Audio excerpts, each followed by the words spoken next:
Ladies and gentlemen, this witness has been previously sworn to testify truthfully. Ms. Anderson. Thank you, Your Honor.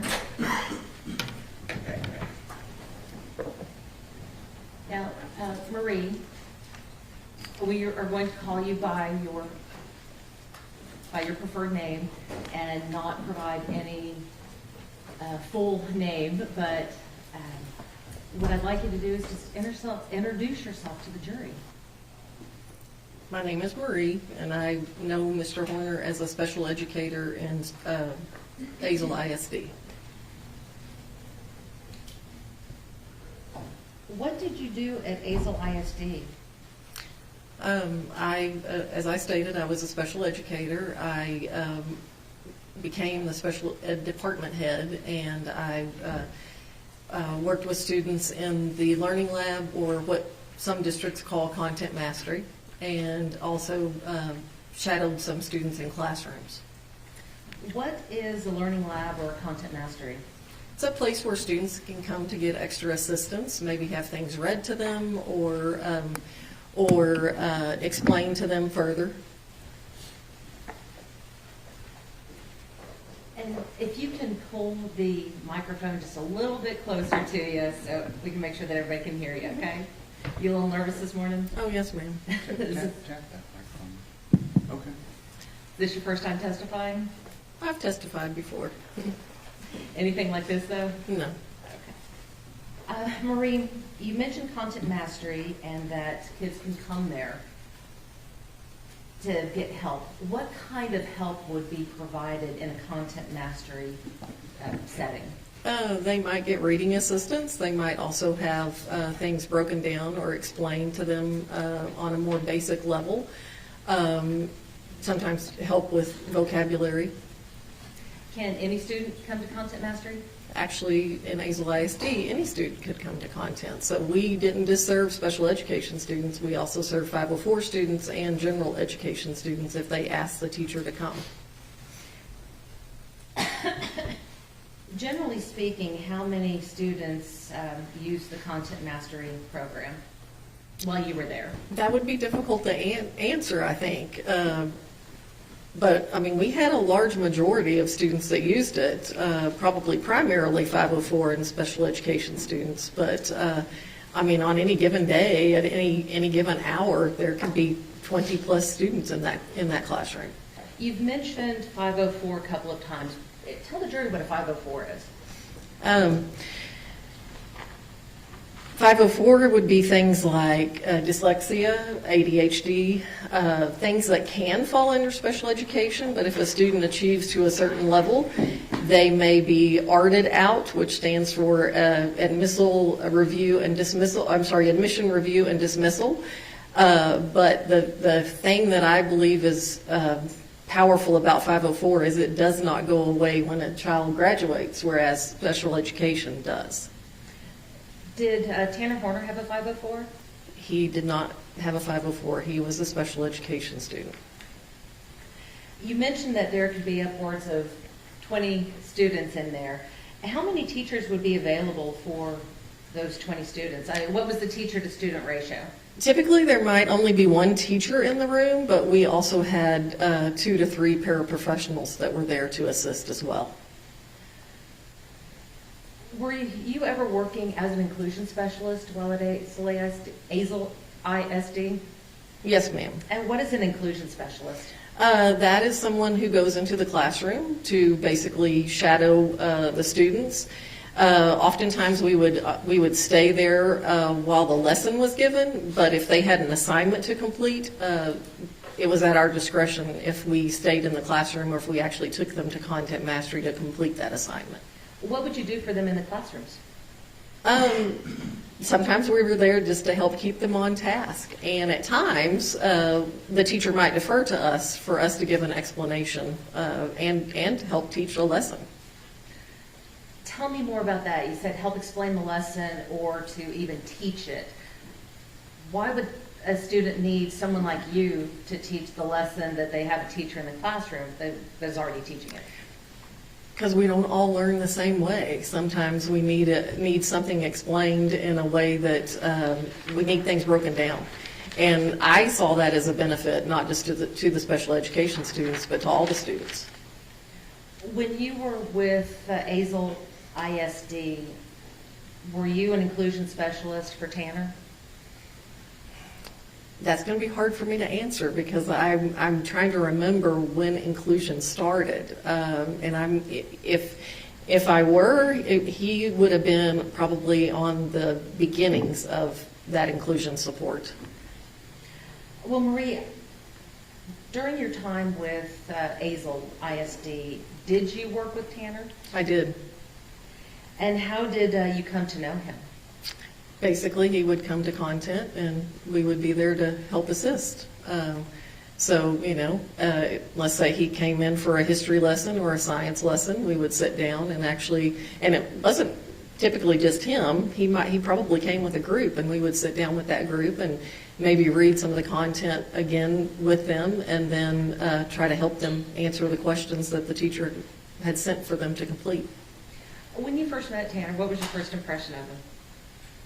He was a pleasant young man. Did he ever talk to you about his home life? Not a lot, but also remember I said I was the special education department head, so I probably attended, I can't swear to all, but the majority of his ARD meetings. And again, that's admission review and dismissal. So I got to know my students pretty well. So How often would these ARD meetings take place? at least once a year, but sometimes on occasion, maybe more than that. When you have these ARD meetings, who attends? The guardian is always invited, obviously, a parent and or guardian. There's always at least one special educator in the room that has them in class, as well as a CTE teacher, their career-oriented teacher had to attend, and then obviously regular education teachers would attend. What is the purpose of the ARD meeting? To review a student's accommodations, to make sure that we're doing everything that we can to meet their needs in the classroom. When Tanner had his ARD meetings, do you recall who attended? As I recall, I might have met Mom on one or two occasions, but typically it was his grandmother that attended. And what were your impressions of his grandmother? She's a very sweet lady. Did his grandfather ever attend? Yes. And what was your impression of him? Again, he was always pleasant. Your Honor, may I approach the witness? Yes, ma'am.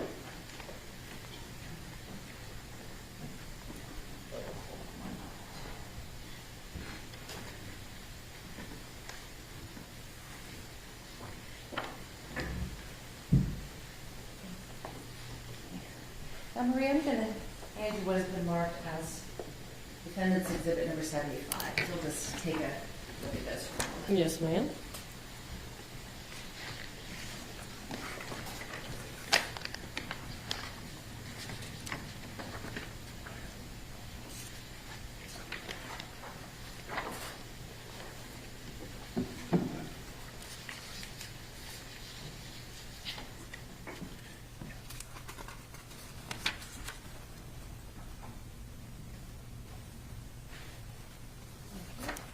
Now, what do you recognize Defendant's Exhibit number 75 to be? Well, it would appear to be his educational record and the districts that he attended throughout the time that he was in school, and it looks like he came to Azle in 6th grade. The defense offers Defense Exhibit number 75, which has been on file the requisite amount of time and has been previously tendered to the state. Look at what it is, what you're... Mm-hmm.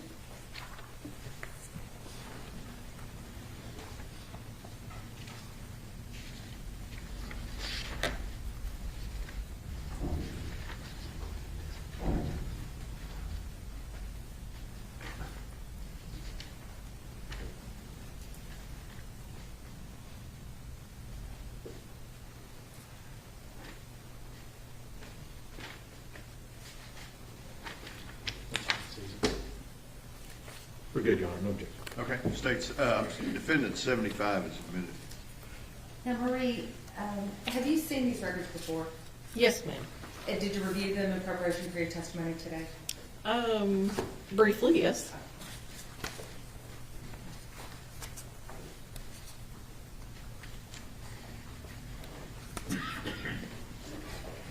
Now, Marie, when you were with Azle AISD, how did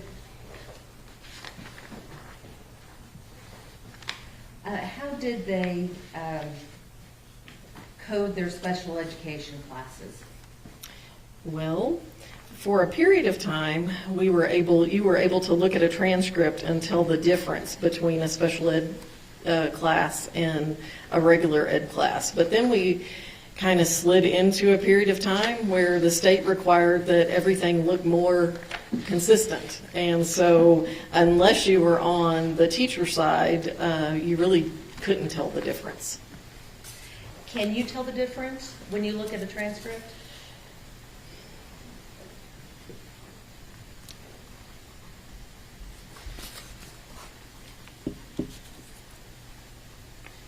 Or I guess, let me ask it this way. Can you tell us whether Tanner Horner was in special education classes?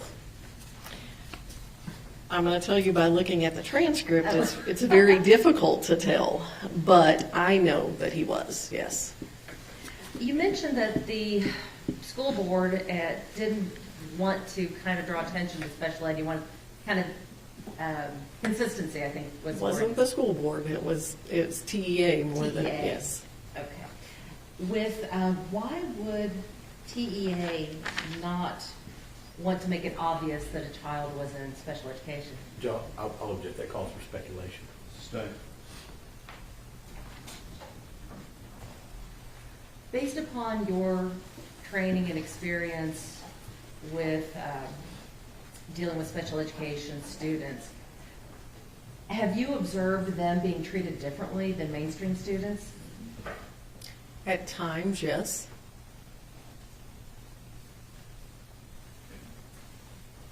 In looking at Tanner's records there, are there any categorizations which may have indicated that he needed any sort of special services? And specifically, I'm asking, does it notate anywhere that he may have a learning disability or a neurodevelopmental disorder?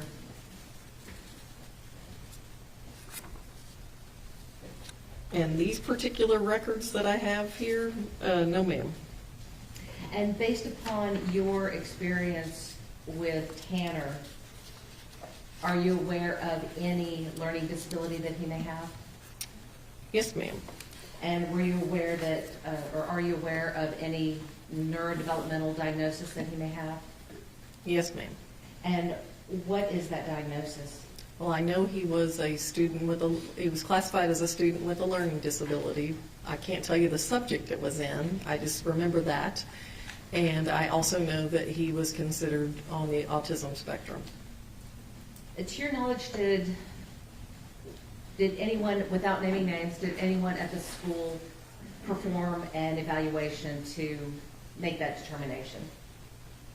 Well, yes, ma'am. Otherwise, they couldn't be under that heading. So in order to have that heading of autism or learning disabled, the school themselves would have had to have done an evaluation? Yes, a diagnostician would have evaluated him, and probably an LSSP would have also evaluated him. So somebody just couldn't come in there and say, hey, I'm autistic, or hi, I have a learning disability, put me in these classes? No, doesn't happen that way. It has a process? Yes, yes, ma'am. And if they don't meet the criteria, would they be allowed to be in those programs? Judge, I'll object as to leading this witness. Don't lead your witness. You may answer the question. You may have to restate the question, I'm sorry. In order to be in the program, would you have to have a diagnosis? Yes.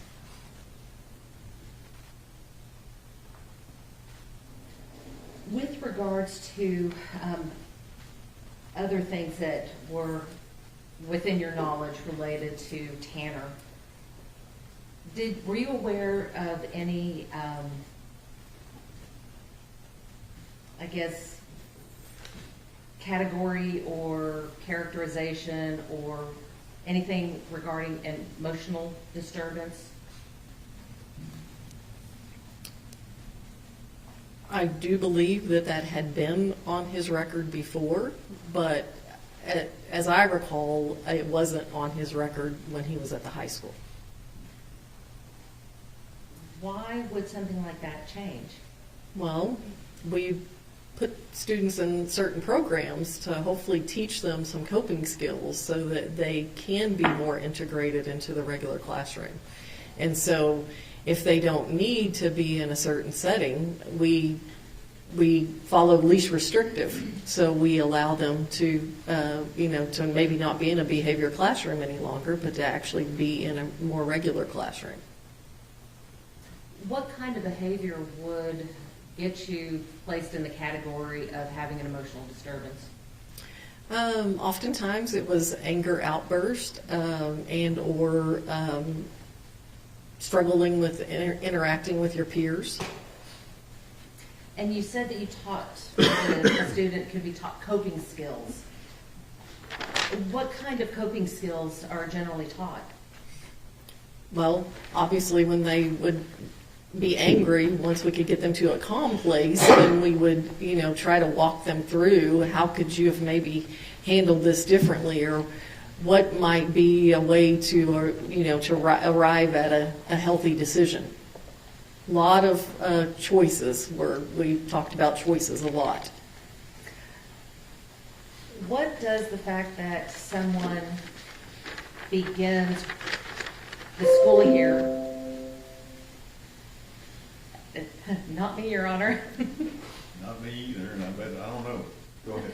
Anyway, so Marie, if someone began the school year with emotional disturbance noted in their records, and then at the end of the school year or at the beginning of the next school year, it is no longer noted, what does that tell you about what that student was able to do throughout the year?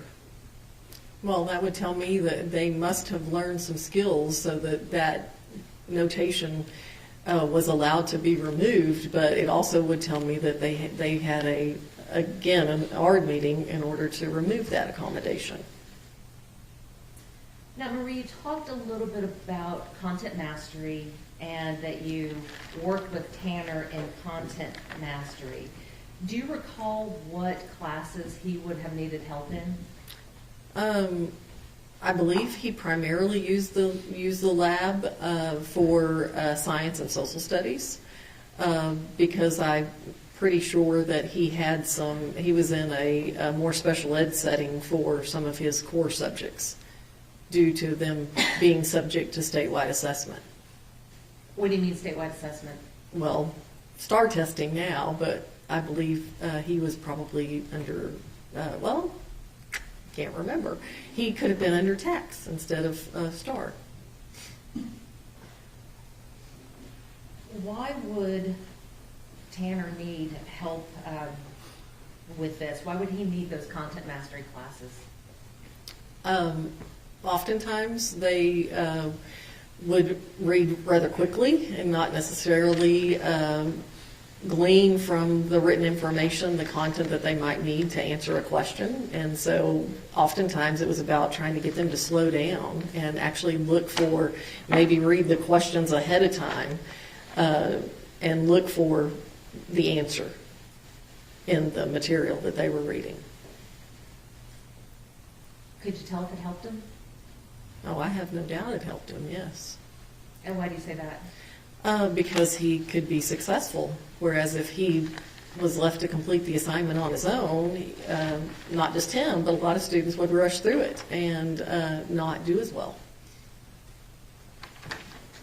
How long was Tanner in your content mastery classes? I feel probably throughout his high school career. When he was in your classroom, how did he behave? Typically the way he should. But I do recall on occasions there might be times that he had to be redirected. What do you mean by redirected? Well, where we might have to say, you need to be on task, or, you need to act appropriately. You need to, again, make good choices. Think about what you're doing, what you're saying. Were there ever any instances where he failed to act appropriately? Yes, but typically with him, once he was redirected once or twice, he did what he was expected to do. Did you find that he was easy to redirect, Usually, yes. but not always? Not always. Is that typical for a teenage boy? Well, yeah, I would say so. Now, Marie, you had the opportunity to watch Tanner throughout his 4 years of high school. I want to talk to you about his ability to reason through things. How would you describe Tanner's ability to reason through his problems or problem solve? He usually could come to a good conclusion given enough time. But I think if he felt pressured to have to make a split-second decision, he didn't always make the best choice. And that's where those redirections would come from. And if there were no redirections, what would happen? I'm not sure he would always make the best choice.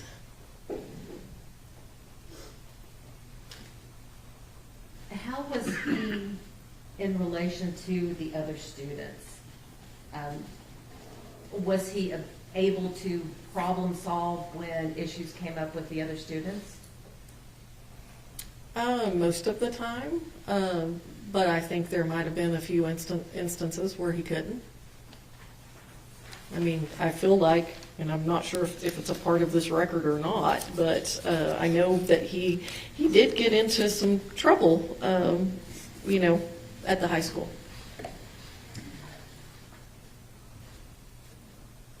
Based upon your observations of Tanner, do you feel that his emotions would ever affect his ability to reason? Yes. And why do you say that? Because I think if he got over angry, or maybe felt like justice wasn't being served to a peer, more so a peer than maybe even himself, that he might act in a way that wasn't, what he would do otherwise. Did you ever see him act out in that manner? Yes. How often did you see that with Tanner? It was pretty rare. Maybe once or twice in the time that I recall him being while he was at the high school. In the 4 years that you spent with Tanner, did you ever see him get physically aggressive with anybody? I know there was an instance that happened, but I don't believe I saw it. I don't think I witnessed it. When Tanner would become upset or have these instances that you were talking about, was he able to calm down on his own, or would he need someone else to help him?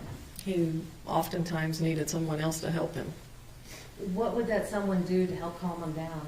Well, sometimes it's about not talking and just providing a safe place to be until he was in the right frame of mind to talk about the circumstances, and maybe then help him frame what a better choice might have been. Were you ever one of the people that helped calm him down? I feel like on at least one or two occasions, yes. Now, Marie, you talked a little bit about disciplinary records and said that you felt that he had at least one incident. In looking at the records, can you tell whether or not, or how many instances there were of fighting or mutual combat? Looks like there are 2 on this record. A lot of the others are really more about, like code of conduct, which might be dress code or something like that, and not necessarily a physical altercation. I think there's only 2 fighting or mutual combat on here. Well, let's talk about the fighting and the mutual combat. Can you tell from the records what happened during those altercations? No. Can you because- tell who started it? No. What kind of policy did the school district have at that time regarding any sort of physical contact like that? Zero tolerance. So if two people got in a fight and one person was defending himself, would they still be tagged with fighting or mutual combat? Yes. And from these records, can you tell whether or not Tanner was acting in self-defense in those cases? No, ma'am. Can you tell if he was acting in defense of a third person in those cases? No, ma'am. Just if there's any sort of contact, that's what it's labeled as? Yes. And it doesn't matter who starts it? No. You mentioned the code of conduct violations. Let's talk about that for a moment. You had mentioned that Tanner had several code of conduct violations on his record. For what can a student get a code of conduct violation? Well, it could be dress code. At that time, it could have been that they came to school and needed to shave and refused to shave, and then we had to, make them shave. I can't remember if he was under our ID policy or not, but it could have simply been that he didn't have his ID on if that was required. So when we're talking about code of conduct violations, we're not talking about any sort of violence, are we? Typically not, no. That's going to be more of the fighting and mutual combat.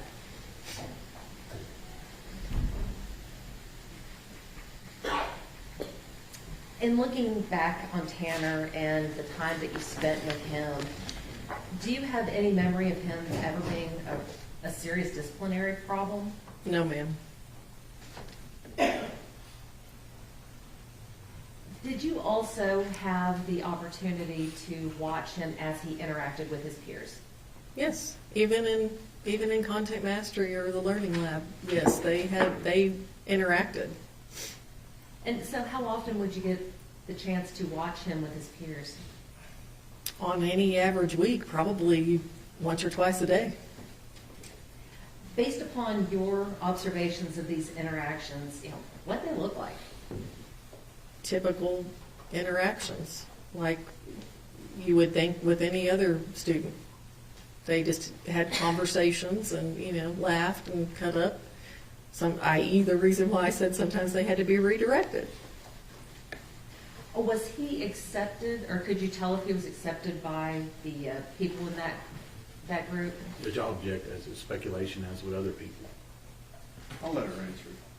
And again, based upon your observations, was Tanner accepted by those peers, or did he seem to be rejected and ostracized? Most of the time, I think he was accepted. I think there were probably some instances where he was rejected. Now, based upon your observations of Tanner in the content mastery class versus your observations of him outside of the class, in which group did he appear to be more comfortable? Are you asking me if I feel like he was more comfortable with peers that were also under special education or with That's all where I was peers? headed. Okay. He probably was more comfortable with those that were under the special ed umbrella, but he also had friends that were not. Now,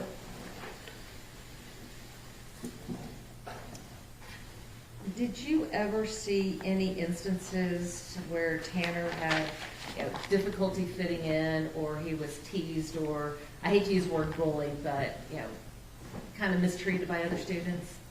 Well, I think there were probably times in the hallways in the mall area, the way Azle High School set up, maybe in the cafeteria, where he wasn't always treated as he should. And a lot of times we would not intervene unless it escalated to a point that we felt like we needed to, because they have to learn how to manage those relationships. You talked about Tanner being in the content mastery, and you talked about having him for 4 years. Did Tanner ultimately graduate from high school? Yes. Based upon your observations and your interventions with him, could you tell whether graduating from high school was an easy task for Tanner? I don't think it was an easy task, no. Why do you say that? Well, I mean, because, I mean, an average kid struggles, but I think a student under the special ed umbrella struggles more because it's hard for us to level the playing field and make sure that they have the accommodations that they need to be successful. When a student graduates from high school and they've been in these classes such as, you know, having an inclusion specialist or having special education programs or being able to go to content mastery, is that the sort of thing that follows them when they graduate? No, ma'am. A lot of people don't know this, but special education ends when a student graduates. And they're expected to acclimate and fit in and, you know, just move along through society without accommodations that they've had for, in his case, more than 4 years. So looking back at everything, was Tanner more able to complete his tasks when in a structured environment? Absolutely. Was he more able to be redirected while in a structured environment? Absolutely. Or was he able to overcome the emotional disturbance label that he was given? I think so, for the most part. The last thing I wanted to ask you about, Marie, is you had said that you thought Tanner was a good kid. Why did you think he was a good kid? He was always pleasant to interact with. Not all the students that came to Content Mastery were. Some of them were pretty much forced to come by the teacher. But he always came willingly and typically, like I said, would accept the redirection and complete the tasks that he was sent there for. I'll pass the witness, Your Honor. Cross-examination. Thank you, Your Honor. Marie, it sounds like to me, and by the way, my name is James Stanton. I'm the district attorney for Wise County. Nice to meet you. I saw you sitting back there. I didn't have a chance to introduce myself to you. So good to have you here today. I'm going to go over a couple of things with you. It sounds like at Azle ISD that there were a lot of programs out there for all the students. Yes, sir. To help them with certain subjects. Is that right? Yes, sir. And we talked a lot about the content mastery, but it sounds like to me there was a bunch of kids, whether they were in special education or not, there was a lot of kids that were in content mastery. I would reiterate that is true. They could come, but the majority of the students that came were 504 or special ed students. Right, that had trouble with a certain subject or needed a little extra help. Yes, sir. So in addition to what they were getting with their programs in the school, whether it's a 504 or special ed, they had you and people like you that were helping them additionally. Yes.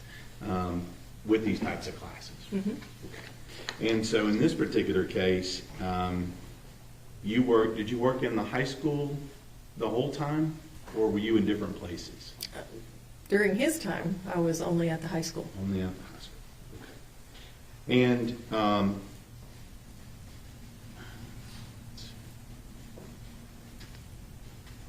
now, I'm listening to your answers here. Do you feel like you have a pretty specific memory of the defendant, Mr. Horner, in this case? Yes, sir. Okay. Because it's been a couple of years. Mm-hmm. Been a few. So let's talk about that a little bit. I think you referred to him as, it sounds like when he was attending your classes and things, he was able to listen and learn like the rest of the kids. Is that right? For the most part, yes, sir. I think we talked a little bit about him being redirected, but I'm going to guess he probably wasn't the only kid in there that needed redirection. No. Okay. And that was, it seems like to me from what you're saying is that probably most of the kids in there may have needed a little redirection. Yes, sir. Or maybe a little assistance with their focus. Yes. Okay. Now, when you're talking about that and he's in there, you don't have any specific instances of him having any inability to interact with the other kids in that group setting, do you? Well, I was actually thinking about that this morning and even last night. I recall at least one incident where not just myself, but one of the paraprofessionals in the room, and oftentimes, I mean, it didn't matter who the kid was. We would say, "Hey, look at me. Is that the right choice? Is that what you should be doing?" And like I said, my colleague had to do it as well. But usually he would calm down and take the redirection and move on. All right. Now, you talked about him in the group setting, and it seemed like you had a pretty specific memory of him interacting with his peers, mostly accepted by his peers, and even I think you said he had friends in that group. Is that right? Yes. Kind of like any other kid. Yes, sir. Now,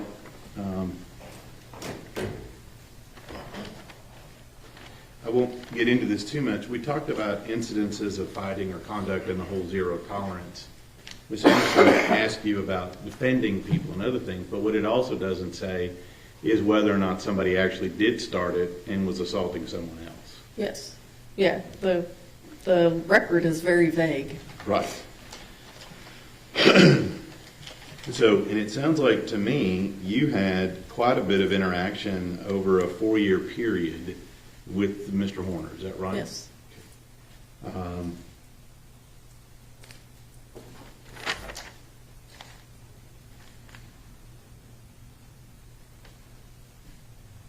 And we talked about graduating high school.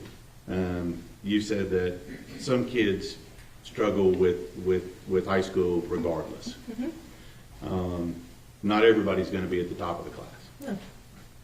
No. But based on your memory and your records, Mr. Horner graduated normally with the rest of his class.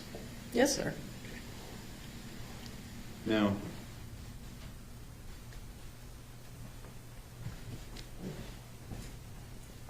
at some point, you'll agree with me that your training and your help for the particular student is going to go away because they're 19, 20, 22, 23 years old, right?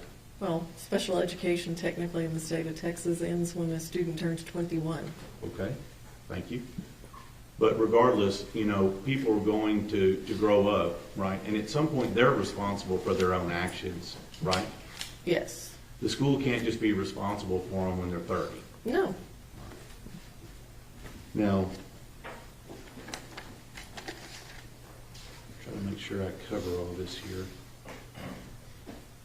And I didn't use your name. I referred to you as ma'am. Is that okay? That's perfectly fine. Okay. I'm a little old school, so.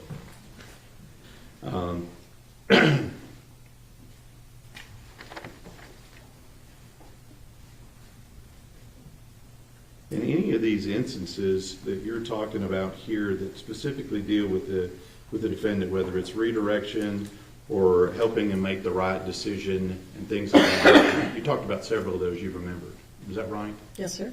And you said with all of those, you were able, even through high school, to get him redirected and get him back on task, so on and so forth. Is that Yes, right? sir. Okay. You didn't note any instances in there where you were unable to do that? No, but if, again, I'm going to go back to the code of his disciplinary record. There must have been at least 2 incidences where redirection didn't work because, he has a violation of fighting and mutual combat. Mm-hmm.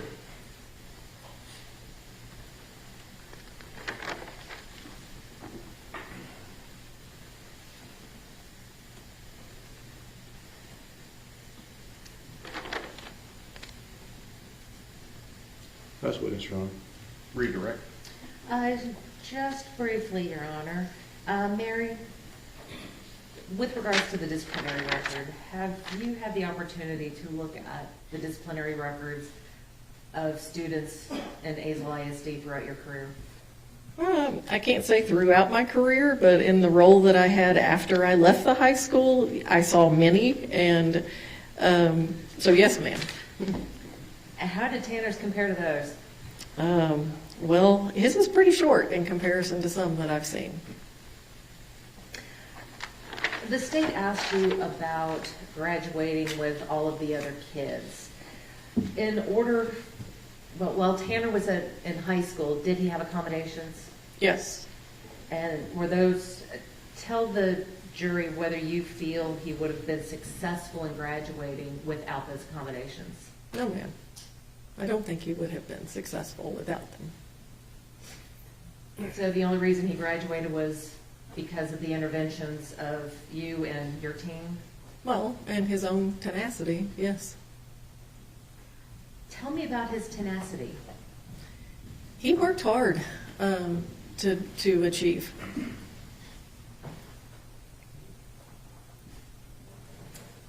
May I have a moment, Your Honor? Yes, ma'am.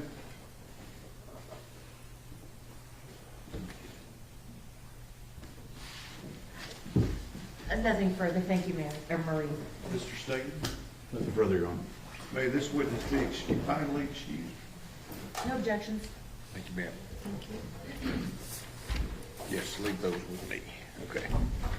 Who do you have next? Gary Beaton. This is the witness. Where is the witness? He's in the back. Come here. There you go. I got it.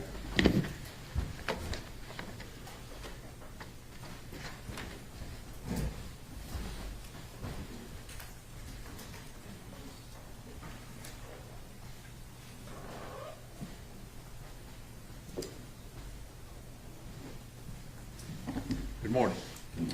Raise your right hand for me. You solemnly swear or affirm testimony given this call to be the truth, the truth, and nothing but the true self you got.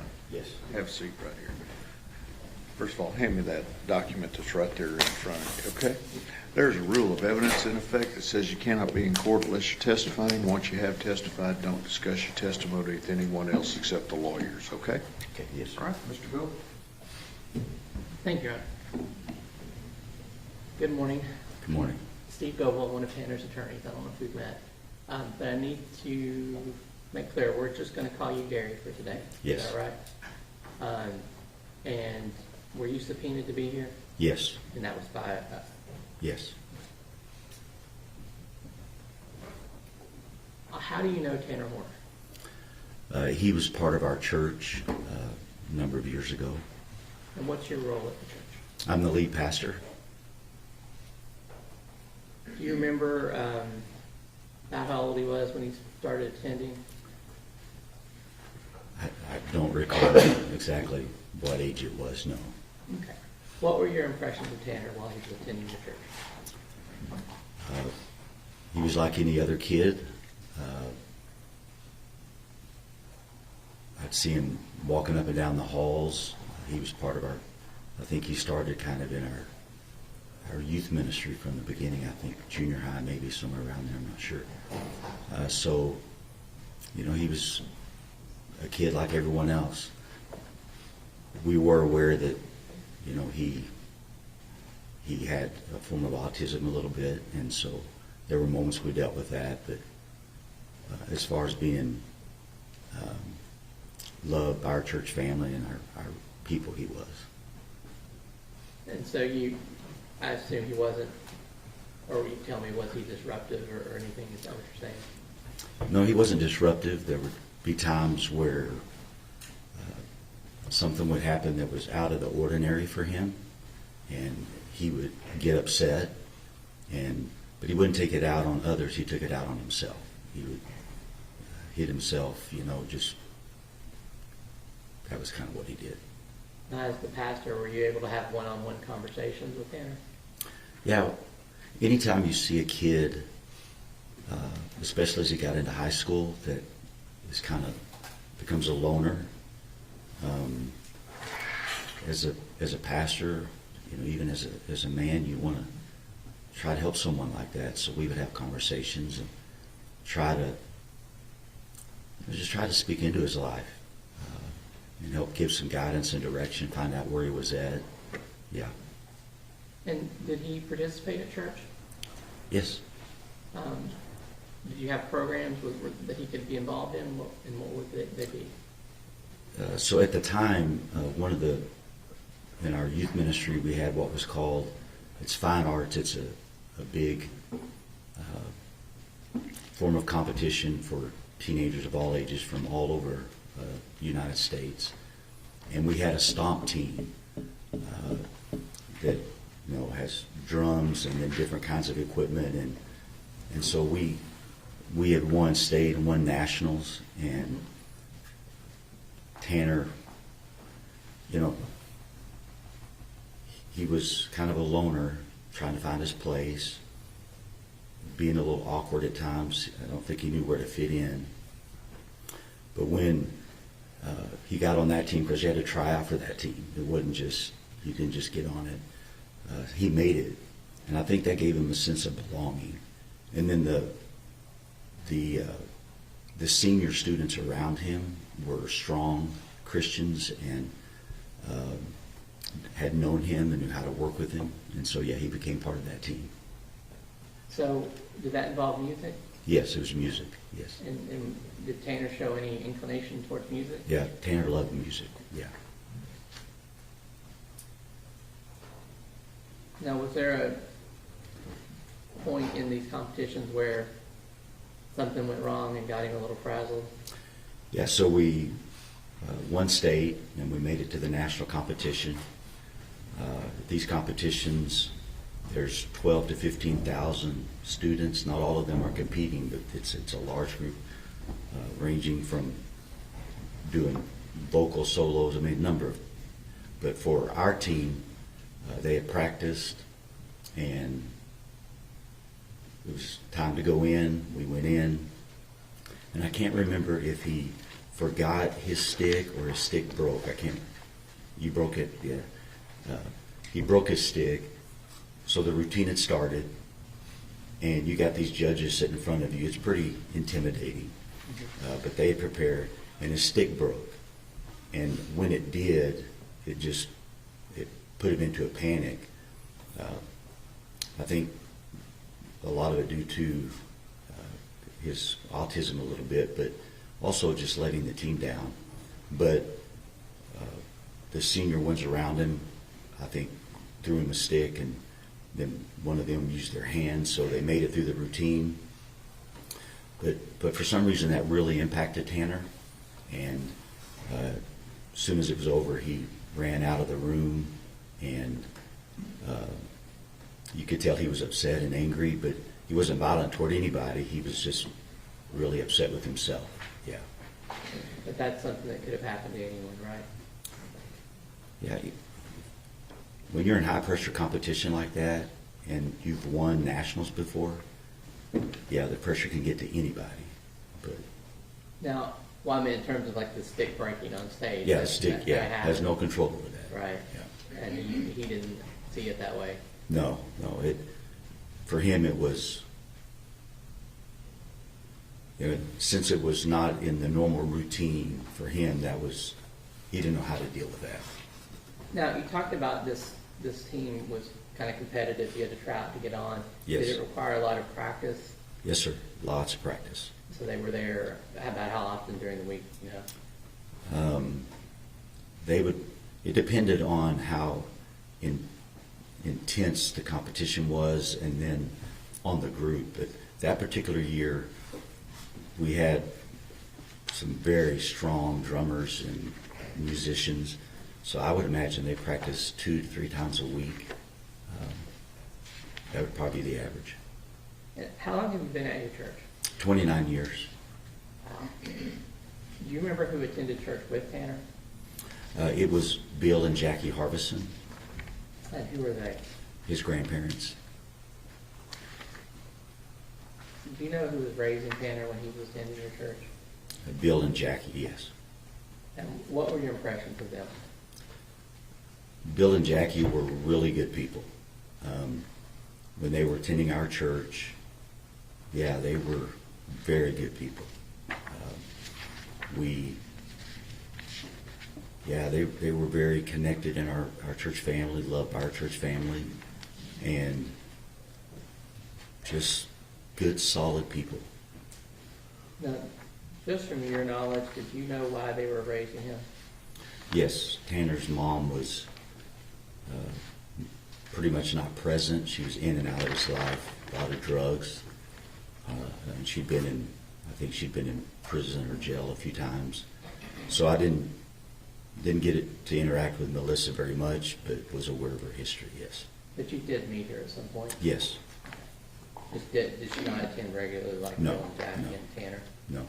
If she was out of jail or would happen to be home, she might come on an Easter or something like that, but there was no regular attendance and no connection at all. Did Tanner's sibling attend too? Yes. So you remember him? Yes, vaguely. I didn't know him as well, but yes. Okay. Was there some point where Bill's kind of attitude toward the church changed? Yes, so Bill was, up to that point, he was a very loving, we would laugh. I mean, he was just a really good guy. The VA changed his medication, and he became a different person. Like, it was noticeable. He became angry, agitated when he showed up to church. It just wasn't the same Bill. Tried to have conversations with him. He didn't want to have a conversation. And so he just behaved in a way that wasn't normal. Yeah. Was there a specific incident that kind of ended that relationship? Yeah, so we tried to talk to him, but he started bringing a bag to church. He'd carry a bag. And at some point, you have to figure out what's in the bag. So our board, at that time, our security team was a little bit different. They're a lot more intense now, but they finally had to talk to Bill. And the sack had knives and stuff in it. And to him, I don't know why, he thought it was just normal. So when he was told he couldn't bring those to church anymore,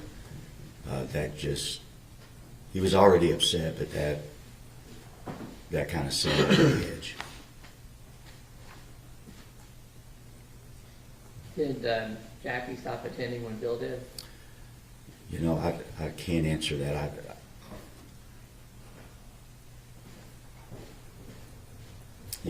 Well, let me put it another way. Did you have some interaction with Jackie after Bill quit coming? Yeah, Jackie would reach out right after that, and she understood something was wrong with Bill, but I don't remember how long she attended afterwards. But we'd have conversations trying to just help her deal with Bill as well as Tanner and his brother. Now, you said we've been talking about kind of junior high and high school for Tanner. Yes. When did you last have contact with Tanner? My last contact was after the incident that we're dealing with now. But when he got into high school, Yeah. and he was able to drive on his own, he didn't come all the time. He kind of had his own life and was developing that, but he would still come off and on. I think after graduation or right before graduation, we present a Bible to every senior, and he was there the day we presented his Bible, and that was a big moment. So I think as a pastor, that was probably one of my last encounters with him that I can remember, yeah. And then you said you had an encounter with him after the incident. Yes, sir. Did he initiate that, or you, or how did that happen? I believe he initiated it, so I received a call that he wanted to visit with me. And so, as a pastor, we don't always get to do the easy things we do what we're called to do. So I met with him and just wanted to make sure he was okay. And wanted to make sure he understood, really what had happened. Because with his autism, and I don't know what range of the spectrum he was, but connecting things together was, sometimes you had to really help him connect that. So I just felt like, all right, number one, I need to go pray with him. And then two, I want to make sure he understands fully what went on. So we went and we had a good conversation, I felt. And talked about the reality that, as far as his physical life, it was never going to be the same. And so the only way that he was going to get through that is if his spiritual life, if he, really turned his life over to God, he was going to need God's strength to get through all that he was going to face. But his life was never going to be the same physically, but spiritually, I wanted to make sure that his heart, his soul was taken care of. And you said you did have the chance to pray with him? Yes, so I talked to him. We prayed the sinner's prayer together. And then I believe he requested a specific Bible. I can't recall if that Bible was actually delivered. I don't remember. I want to say we did, but I can't remember. I understand, and that's been a little bit of time. That's right been after long. you went in. Yeah.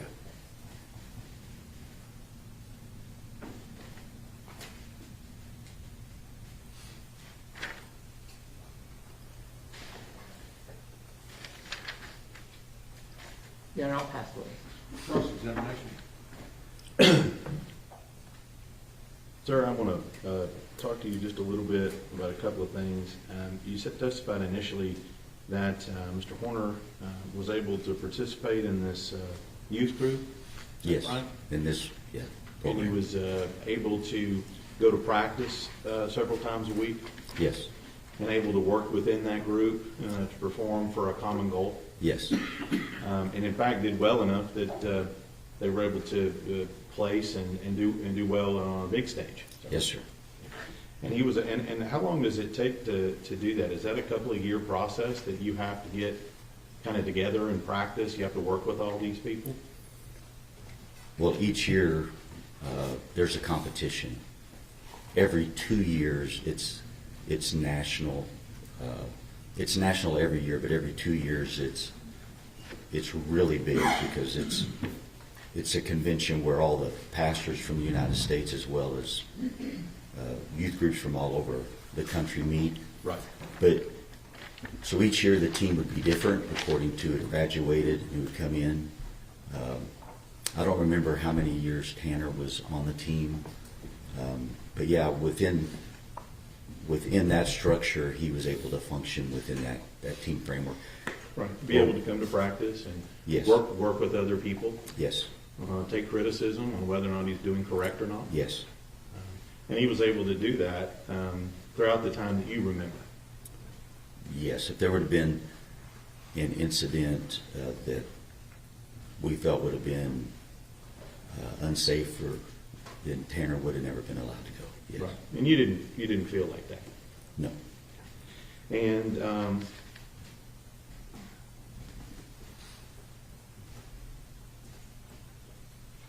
it sounds like that you guys at the church were ready, able, and willing to provide Tanner and his family with whatever support they needed. We did our best, yes, to help Bill and Jackie.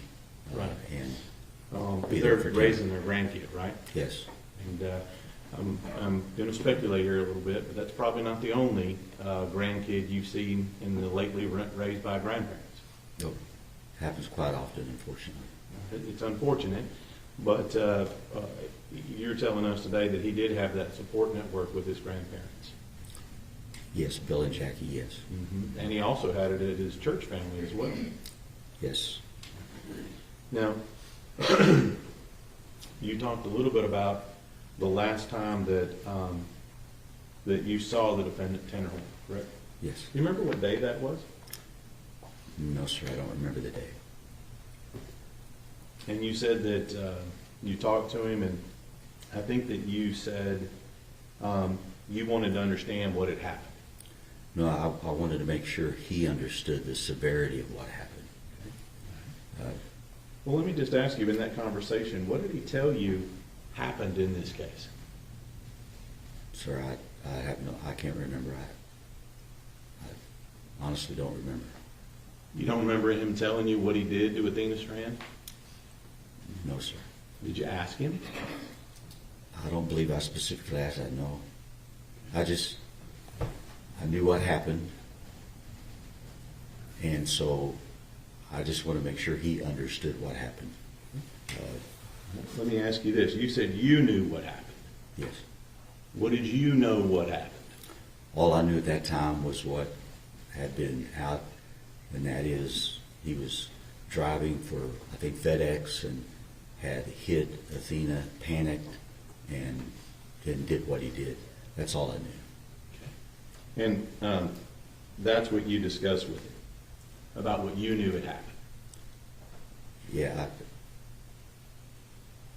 I don't know if we got into specifics. I really don't.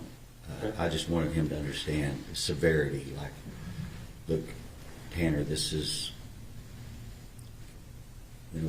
real, and this is not going away.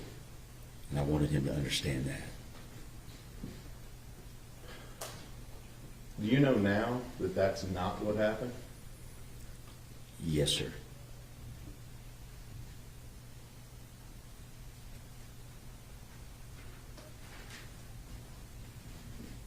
You know now that it's something dramatically different than that. Yes, I haven't watched the case.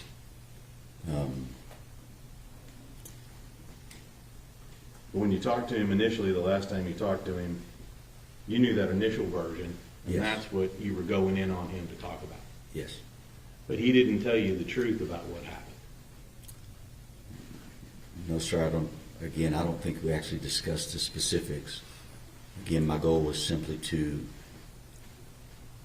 I wanted to look in his eyes and, are you aware of the severity? Do you fully grasp what you did? But we didn't talk about the specifics, as I recall. Based on his version of it, Yeah. he knew what he did. Yes. Now you know that version's not true. Yes, sir. So he lied to you.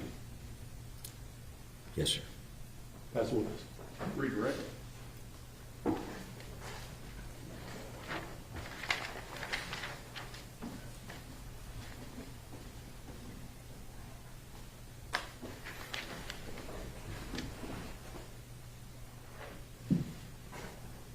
Now, at that time, you knew that Tanner had caused the murder.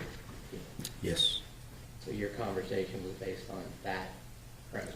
Yes. And you're saying you did or did not discuss detail? I don't believe we discussed details. My goal was just, Tanner, do you understand the severity? Do you get what happened, and that this is going to be life-changing, and you can't undo that? And so I believe that was our conversation. And that stemmed from the notion that that's a horrible Yes. sin, crime, Yes. murder. Yeah, he was aware. I knew. So I don't think the specifics was the goal. It was just making him just aware that this was going to be life-altering, and it wasn't consequences. They're not going away. And you still counseled him? Yes. And you still prayed with him? Yes. And you still helped him get the Bible? Yes. That's Yes. what it's showing. Mr. State, Nothing further on. may this witness be finally excused? Yes, Your Honor. Thank you. Thanks. Let me stretch my legs, okay? See you about 10:30.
I'm doing as okay as I can be. Would you please go ahead and introduce yourself to the jury? My name is Reba, and I'm here as a character witness. I was subpoenaed to be here. You said you were subpoenaed to be here? Mm-hmm. Were you subpoenaed by the defense? Yes. Now, Reba, I see that you have some crocheting in your lab. Tell me about that. I'm narcoleptic, and I tend to fall asleep at random times. The crocheting, I don't even have to look at it, helps keep me awake so I don't fall asleep randomly. I know it's a bit awkward, but I'm not medicated, and it works. How long has this been an issue? I've always randomly fallen asleep in class since I think my earliest memories of it was probably 8 or 9 years old. Reba, you had said that you were here to be a character witness for Tanner Horner.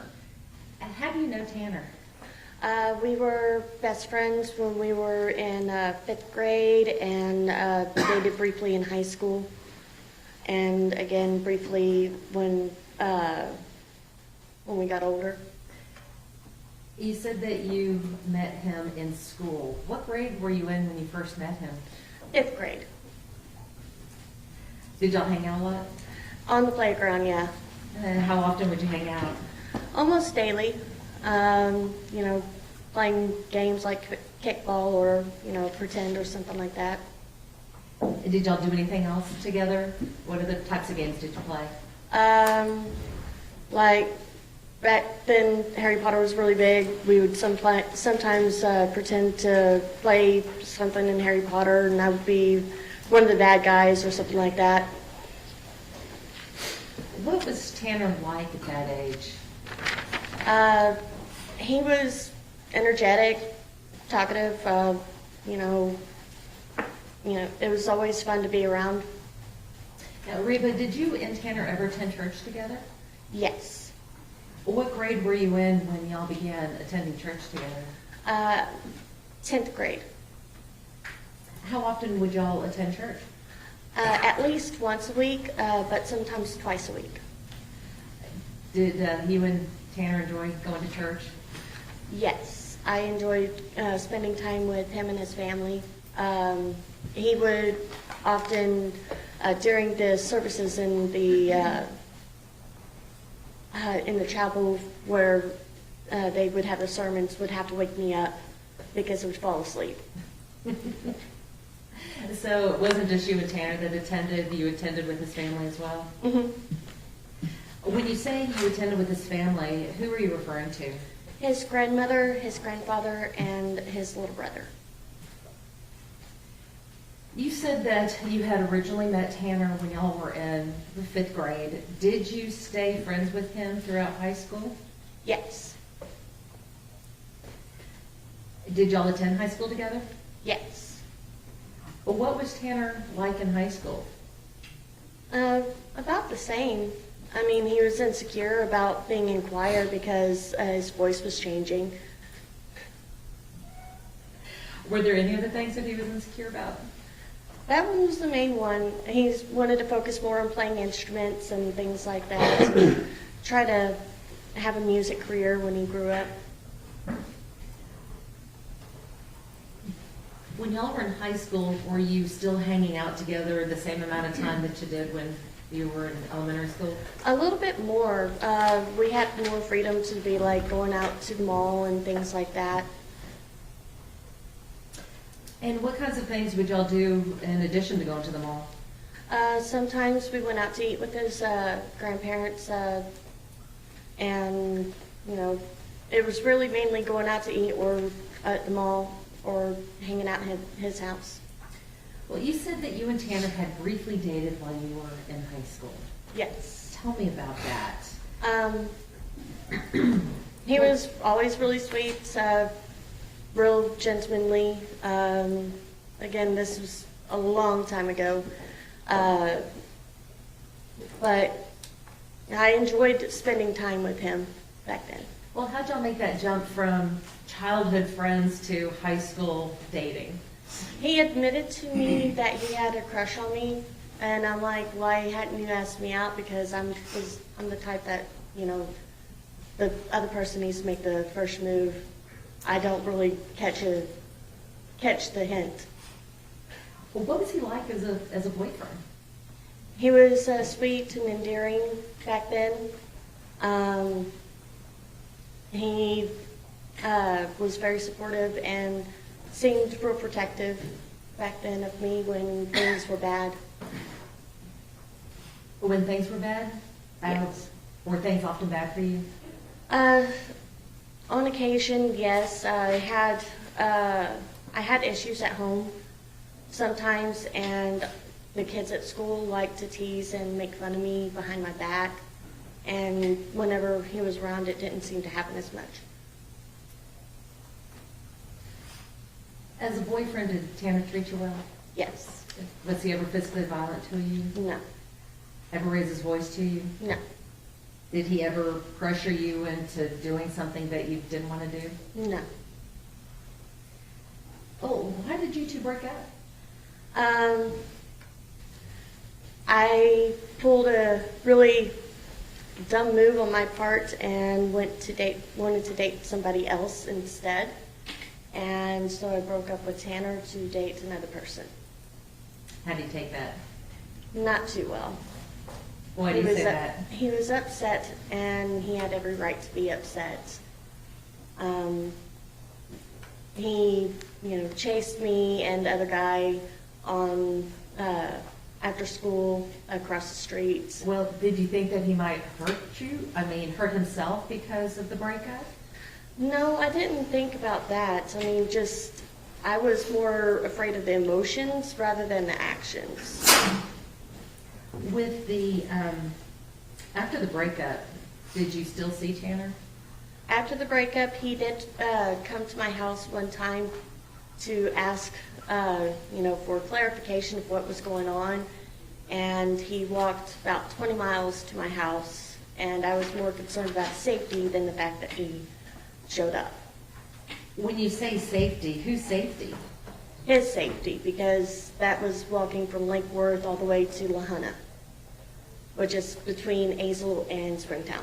Oh, what kind of road is that? 199, and it's pretty busy. So when you say that you were afraid for his safety, was it just his safety while walking? His safety while walking. Well, after the breakup, did he seem to be depressed? A little, but after a while, we were still able to maintain some sort of friendship. And you said that he walked almost 20 miles to your house? Yes. Wanted some clarity about Yes. the breakup? Mm-hmm. What did you think of this gesture? At the moment, I was just shocked that he walked that far, and I was more afraid of him getting hit by a car. So I didn't really think too much of it other than, are you okay? But you weren't worried that he was coming out there to harm you or anything, were you? Mm-mm. At some point, did you marry? Yes, I did get married to another man. After you married, did you maintain contact with Tanner? Off and on, yes. Are you and your husband still married? By technicality, yes. Have y'all separated? A long time ago. About how long ago? When he first wanted to separate, let's see, that would be about 15 years when he first wanted to separate. And the full separation was about 13 years ago. After you and your husband separated, did you get back into contact with Tanner? Yes. Why did you do that? Well, we were already talking back and forth for a while, like I said, throughout the relationship that I had with my husband. He, when things got bad, I would vent to him or, just catch up. Did you ever pursue him with a romantic interest involved? Yes. Was Tanner interested in dating you at the time? No, he wanted to keep it more friends with benefits type thing. And what do you mean by friends with benefits? Not exactly dating, but, still kind of together. How did you feel about that? Were you okay with it? I was okay with it, but I did try to pressure for more than just that. What, when you say you were pressuring him for more than just that, what kind of relationship did you want? I wanted exclusively dating, because I wanted to be with somebody who I could be safe with, or who I felt that I could be safe with. At some point, did y'all begin a relationship like that? Yeah, sort of. So I would say we kind of dated again. Was this Tanner and Reba 2.0, was that different from your high school dating? Not really. I mean, other than, just being adults. When you look back on comparing the two relationships, as the adult, do you feel that you two were more mature at the time? When we were adults, yes, we were more mature. Do you think that y'all had a greater level of emotional intimacy? Yes. Now, when I ask about emotional intimacy, what does that mean to you? Being able to confide in one another and not have judgments on what the other person did. And is this something that Tanner was able to do? Yes. And how would he show this level of emotional intimacy with you? We'd sit up late at night and talk, or, go and do things together from time to time. Now, Reba, in addition to emotional intimacy, was there a new physical intimacy? Yes. Did he ever pressure you to do anything that you didn't want to do? Never. Did he always ask for consent before something happened? Yes. Was that important to you? Yes. Why was that important to you? Past abuse. Now, Reba, how long did this new relationship with Tanner last? See, about 3 months. Lovely. Did you enjoy spending time with him during the 3 months? Yes. And why did y'all break up the second time? He was very clear that he wasn't ready to be a dad yet, and that he wanted to focus on his music and that sort of thing, which I totally understood. And then my partner that I'm with now wanted kids and wanted a family, so I took the chance with him. How'd that work out? We have been together for almost 13 years. When you were with Tanner before, how many kids did you have? 2. Now, after y'all broke up the second time, were you able to maintain a friendship with him? Off and on, yes. It would be sporadic whenever we got into contact. I hadn't really talked to him since 2017. Do you still have any mementos of your time together with Tanner? Yes. Tell me about that. It's a little black cat with a spider web on its belly. The day that we got it, we were in high school and at the mall. I had spent most of my birthday money on a book, and I absolutely had to have this cat, and I was $2 short. So he pitched in the rest of the money, and I got the cat. Do you still have that cat? Yes. So what happened when y'all broke up? Who got custody of the cat?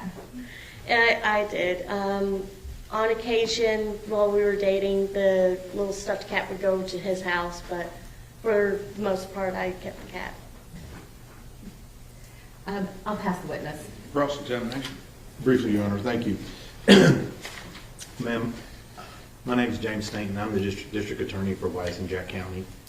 I want to, just a little bit there, I see you knitting away. Do you knit faster when you're nervous or slower when you're not? Is it change? The speed changes from time to time. Okay. So rather, it depends on if I feel the stitches. Okay. Well, it seems like to me, and I think you've, and you said you've had this problem since you were how old? About 8 or 9 years old, I've been, I would randomly fall asleep. I also have a condition called cataplexy, which means like if I get too excited or if I'm spooked, that I will either go into a seizure-like event, or I jump and I fall, like all my muscles won't move. Well, I'm gonna tell you, I'm not gonna do any of that to you today, okay? I just note that, so you've had that since you were a kid, and now you're a mom, family, everything else. So it seems like you've kind of found a way to work around whatever problems you had or you were born with. Yep. Now, you did talk a little bit about an instance that you got the new boyfriend, and you said that Mr. Horner had chased you and the boyfriend. I'm trying to make sense of that. He just chased us, asking us why, and I went across the street to where my mom was to pick me up, and I just left it at that. Okay. I'm just trying to get a little clarity on that. And it also, the big thing here is you talked a lot about you said you'd had some rough childhood. I'm not going to get into that. You said you've had some past abuse and things of that nature, right? Mm-hmm. But you're still a mom, got a family. And let me just ask you, just to be clear here, you're not a felon, are you? No. You haven't killed anybody? No. No sexual assault on your part, No. despite your rough childhood? Yes. And the last thing I'm going to ask you is that you said you're here to be a character witness for Mr. Horner. Is that right? Correct. Let me just ask you, do you know what happened in this case? I have heard. What have you heard? Your Honor, that's hearsay. Sustained. Tell me what you know about this case. Objection, Your Honor, that's based on hearsay. Sustained. Hang on, you don't have to answer.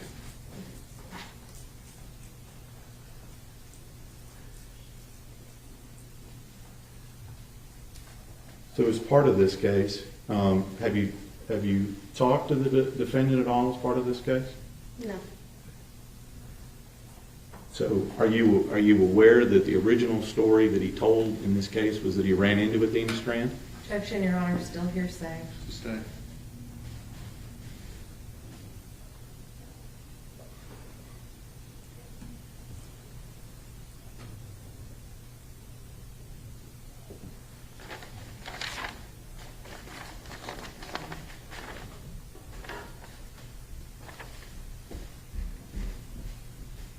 Pass the witness. Redirect.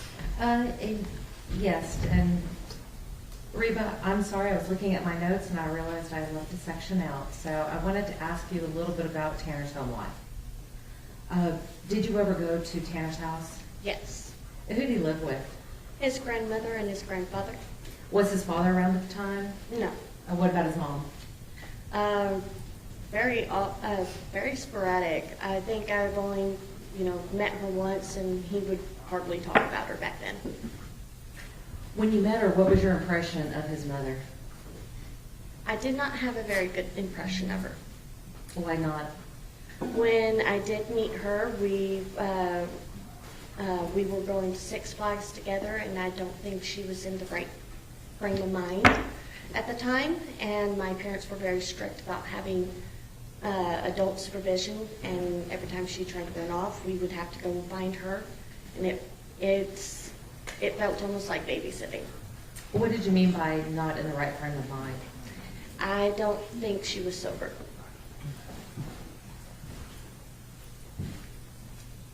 And did you ever meet Tanner's grandparents?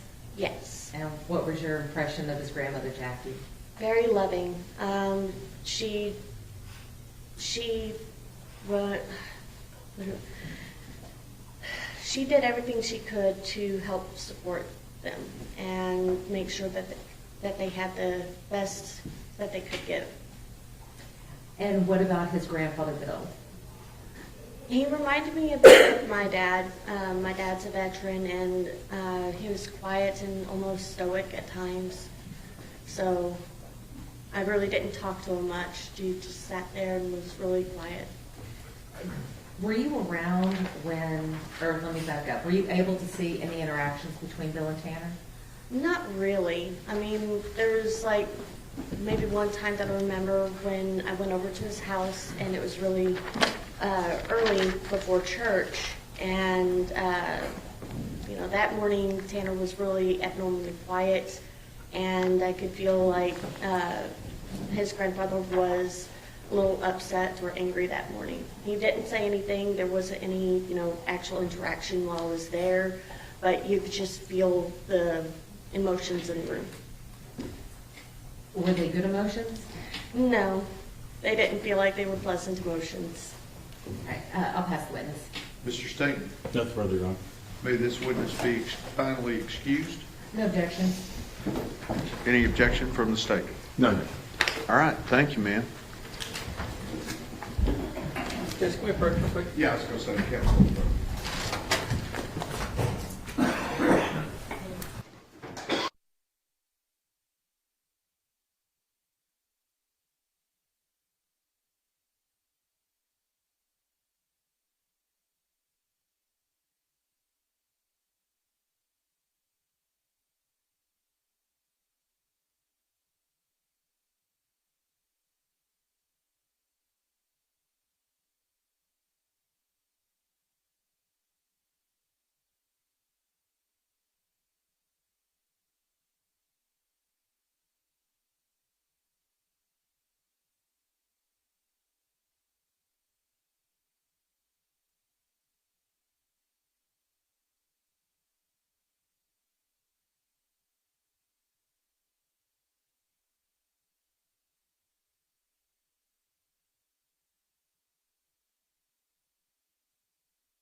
Okay.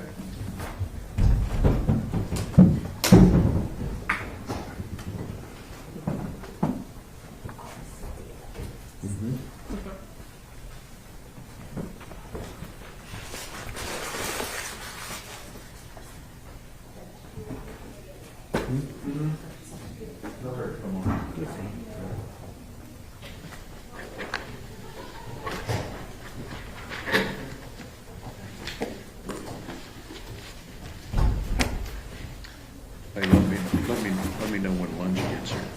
Okay. Who is it? Okay. Okay. Yeah. Huh? Okay. You get some time off? Slacker.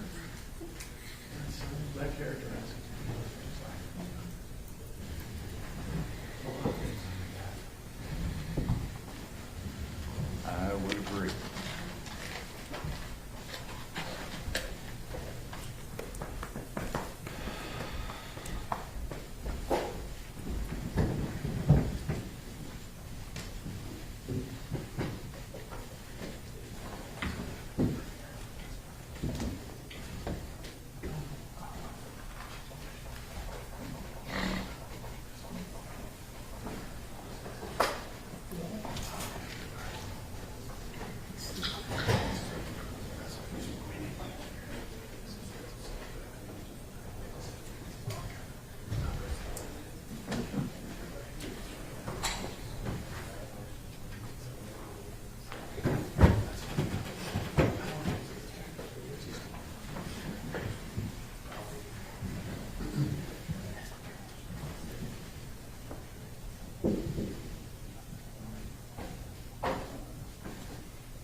Thank you.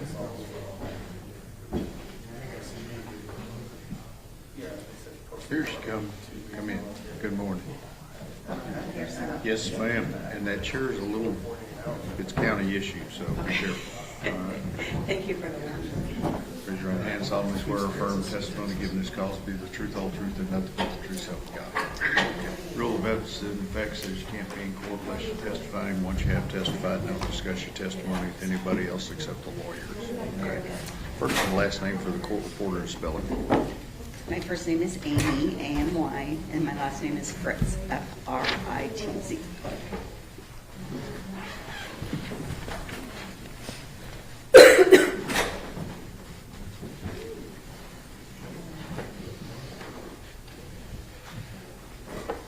All right, outside the presence of the jury, Ms. Anderson, you may proceed. Yes, Your Honor. Dr. Fritz, hold on one moment. Mhm.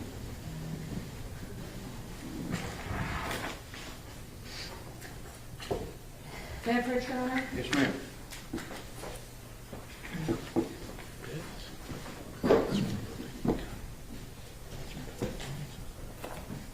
Dr. Fritz, I'm going to hand you what's been marked as defendant's exhibit number 76 and 77.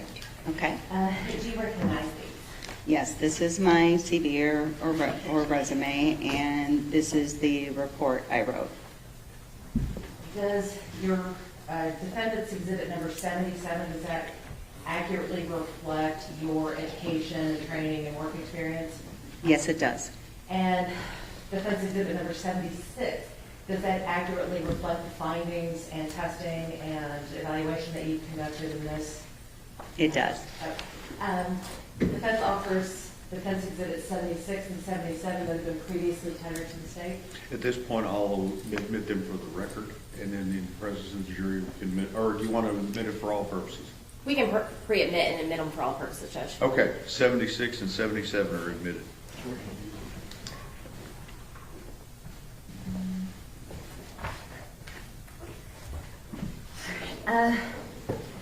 Dr. Fritz, your CV has been offered to evidence, so I'm not going to ask you about your credentials during this.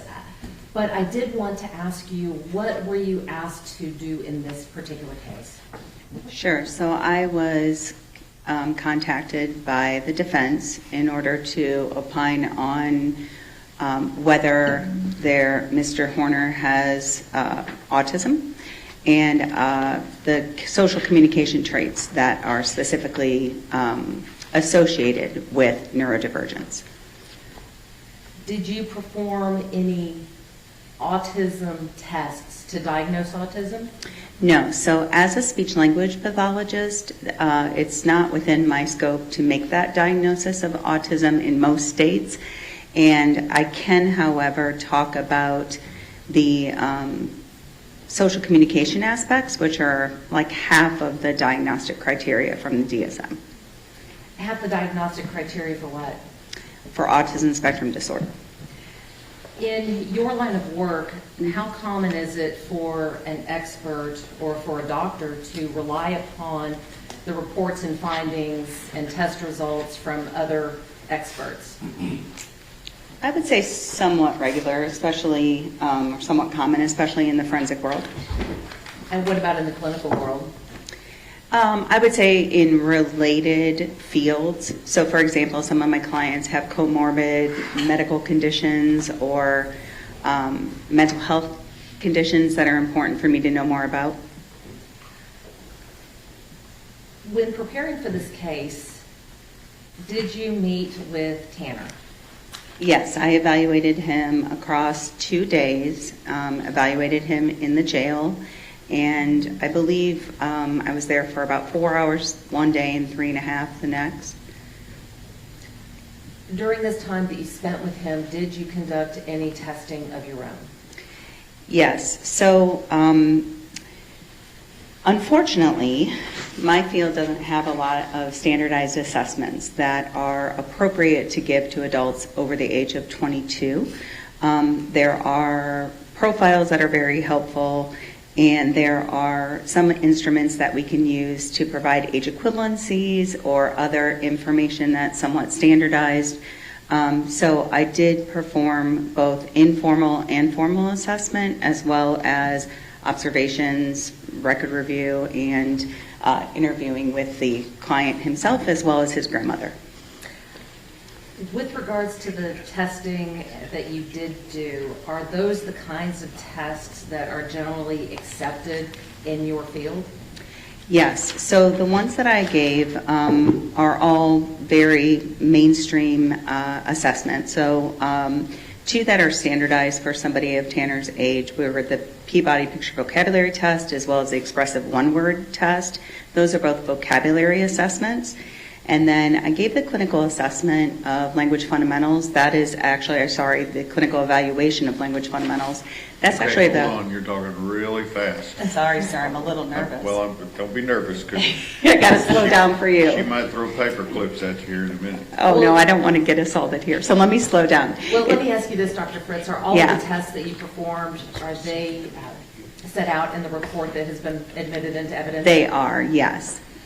What I'd like you to do now is just kind of give us a little brief summary of your findings based on all of the testing and observations and interviews that you did. Sure. So I would say in its most broad scale, I diagnosed Mr. Horner with mild to severe receptive expressive language disorder. That's a strange diagnosis because it is so differential to say mild to severe. But Mr. Horner has some pretty splintered language skills, so some aspects are he's much more competent in than he is in others. And then I also diagnosed him with what's called symbolic dysfunction relating to pragmatic communication. That's a fancy way of saying that he's got a profound social communication deficit. And that's secondary to his organic autism spectrum disorder diagnosis. So let's talk about these diagnoses. Mm-hmm. Have you been asked to give an opinion as to how these diagnoses may have impacted Tanner, not just throughout his life, but through the crime itself and up to his present incarceration? Yes. So I basically looked at historic or retrospective information, as well as information that happened post-crime, and reviewed records, interrogation videos, jail calls, letters he wrote, to kind of evaluate the use of language constructs after the crime itself. Why is this important for the jury to know? Because of the fact that he has profound social communication deficits, we see evidence of that in his interrogations, in his interactions with loved ones through the jail calls. That would be certainly indicative of somebody who is struggling with social norms, and certainly could be deemed as highly inappropriate. And understanding a little bit more about the nature of his social communication deficits, I think, is really the goal. Without your explanation of what you see in the interrogation videos, in the jail calls that you reviewed, and some of the other evidence that you reviewed, is it possible for those interactions to be misconstrued? Absolutely. So if you look at the words he said, his demeanor, so how he says things in the interrogation, and certainly following in his letters and in his calls, he would seem completely heartless and very inappropriate at times. And being able to look at it through the lens of somebody who's on the autism spectrum and recognizing breakdowns or differences in social communication is something that I was specifically looking for. Do you think that testimony would assist the jury in deciding the ultimate issues in this case?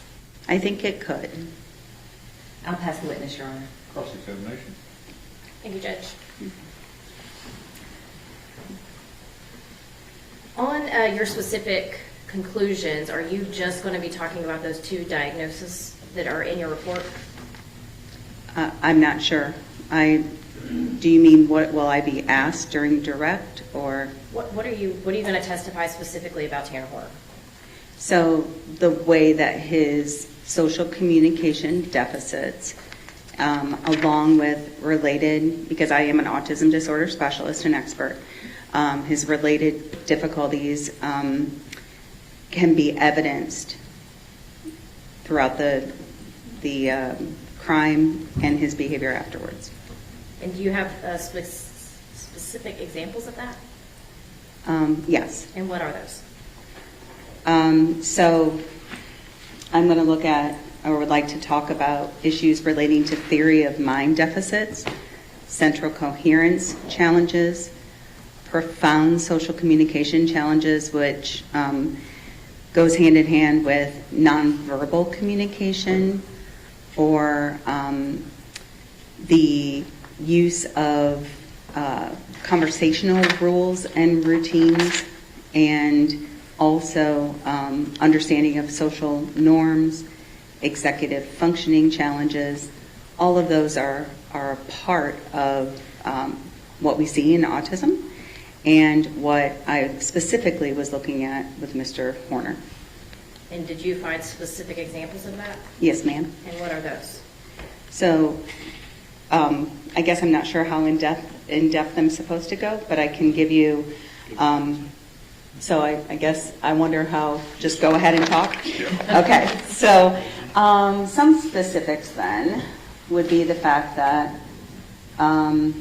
his pragmatics are that's social communication, highly impaired. And he has what we call basic functional communication and an understanding of social norms in terms of scripted or typical, manners-based speech. So during the assessment, someone sneezed outside of the room and he's yelled out, "Bless you," because he knew that was an appropriate response. His difficulties come into play more with more nuanced or subtle aspects of communication, things like narrative discourse, very difficult for him to tell a story in a linear fashion. He also has significant difficulty being able to express any sort of emotion. I believe that Mr. Horner has a condition known as alexithymia. It's a secondary. Spell that for the court. Sure, it's ALEX. I gotta give me a second so I make sure I do that correctly. ALEXITHYMIA. And this is a common trait among individuals on the autism spectrum. It is a challenge for about 40 to 65% of individuals on the spectrum, as opposed to about 10% in the general population. It is a condition where you have difficulty being able to feel emotions the same way that those of us who are neurotypical, who do not have alexithymia, can feel them, and sort of an overall lack of awareness of their internal state.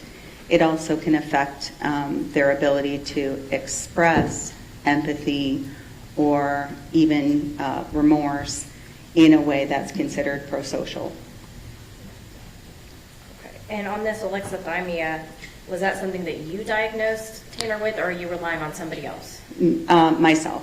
So alexithymia it's more of a trait than a formal diagnosis. And right now the hallmark measure for diagnoses is actually a free instrument that's been made available called the Toronto Alexithymia Scale. Can you really spell that? Yes, sir. Toronto, and then alexithymia, ALEXITHYMIA scale, and it's been revised, so it's 2.0. And it basically allows us to determine whether someone is able to describe their feelings, whether their thinking is externalized or internalized, whether they have difficulty identifying their own feelings, and whether they have difficulty, and I'm not sure if I said this one already, but describing their feelings.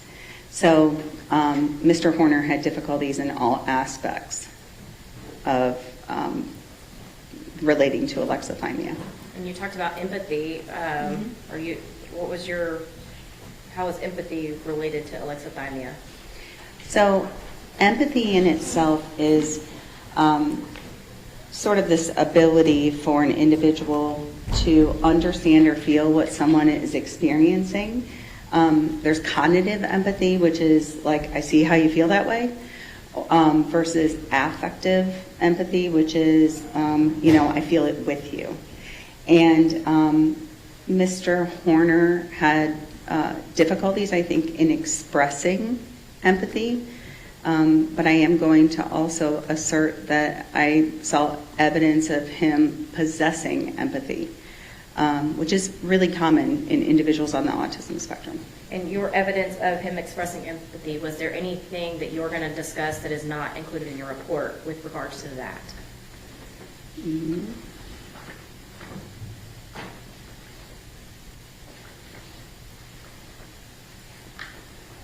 I'm sorry, just give me a moment to look at what I've included. Yeah, you're fine. Thank you. My intention is to talk about, and so I apologize for not answering you directly, but my intention is to talk about evidence in the jail calls, which I think is in the report, evidence in the interrogation. There's less empathy exhibited there. Also in during the actual assessment, and I think that's in the report too.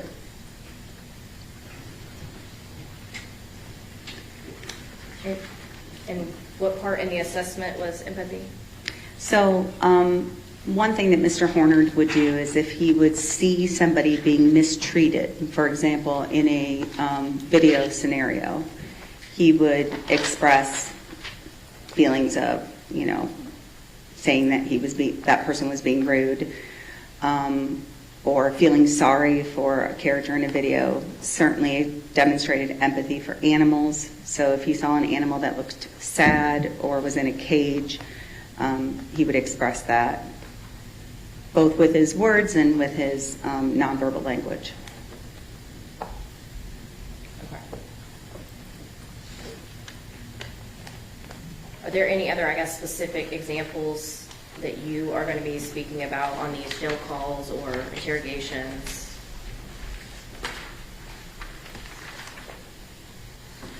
I guess in one. regards to your conclusions, right? Yes, those of two course. diagnoses. Yeah. One aspect that I think is important, or as an important example, is when Mr. Horner's mother called him, and he called his mother, couldn't understand why his fellow inmates were looking at him like a monster. And his mother, knowing his difficulties in this area, had to directly put it in terms he could understand. And so therefore gave him that perspective taking. That goes to theory of mind as well, of what if this happened to your child? How would you then feel?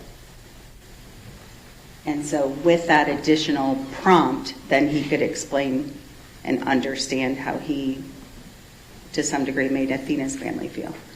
Okay. And I believe that you listed in your report all the items that you have reviewed, correct? Yes, and the items in the back are, the back 2 pages, I believe, Yes. are the extensive list of the records I reviewed, with the exception of information I received from the defense after I'd written my report. And what is that? So that would be Dr. Imhoff and Dr. Spence's report. the report from Dr. Arumbala, as well as I believe, information that was provided by the state. So deposition transcripts, jail records, the abduction video, and prior bad acts. I think that's a comprehensive list of the items I've reviewed that are not already reflected in the report. And have you reviewed all those items? Yes, And ma'am. did you create a new report? No, ma'am, I just recently got those. And what are you going to testify to within regards to those specific items that are not included in this report? We can start with Imhoff and Spence. Are you going to testify anything related to the reports of Imhoff and Spence? No, there was nothing new or surprising to me in their report. Okay. Dr. Arambula, are you going to testify to anything with regards to anything in Dr. Arambula's report? Right. Nothing stands out to me, so unless I was asked directly about it, it's, I can't think of anything off the top of my head, and I don't have it in front of me, but there was nothing in it that I planned on speaking about. Okay. And the deposition transcripts, there was a lot of deposition transcripts. Mhm. Which specific deposition transcripts did you receive? I received the one from Mr. Horner's mother and his grandmother, those two. And those are the only ones? Yes, ma'am. And are you going to testify to anything with regards to anything in those deposition transcripts? Yeah, I guess I don't think so unless I'm asked about them in particular. If you were asked about them in particular, would you have anything to say about them? Is there anything that changes your opinion? Nothing changes my opinion, no. How about the abduction video? Again, my opinion changed after watching the abduction video with regards to what Mr. Horner's meltdown would look like, because I could then see directly, his actions. So if I were asked specifically about the abduction video, I have thoughts on that. What are your thoughts on that? I think that he doesn't demonstrate the emotion dysregulation that I typically see in individuals on the autism spectrum in the moments prior to and right at the time of the abduction. That said, I do see some evidence of his, and I want to say this in the right way, his increased dysregulation as the criminal event is occurring. In other words, his language was kind, cautious, easy, and not scary at first, and then became highly disrespectful and horrific towards Athena. So that change in his language was very evident to me, and something that I could only see once I had seen the video. And that was surprising to you? I think what was surprising was not being able to see the emotion dysregulation because of the fact that Mr. Horner is an affable gentleman who is, certainly has a good sense of humor, is articulate, and I expected to see more of the head banging or of a very red face. Some of the things that I see with, somebody who's autistic who's having a meltdown. That said, Mr. Horner in the interrogation describes a period of disassociation without using that word, kind of losing time or, feeling like he wasn't in control of his actions. That I can also see. And to be honest with you, you've heard the adage that when you've seen one person with autism, you've seen one person with autism. It can look very different. So his emotion dysregulation, taking a sort of quieter lens, is not, it was surprising to me, yes, but it's not without precedence.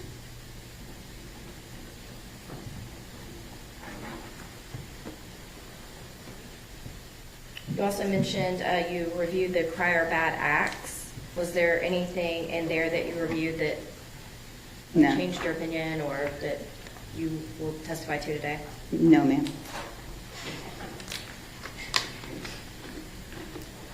What did Tanner Horner tell you about what he did Mr. to Horner Athena? told me that he backed into her because the backup camera was not working. He also told me that he strangled her. I would say that the story that he gave me at the time of the evaluation was very similar to what he told the investigators in the interrogation.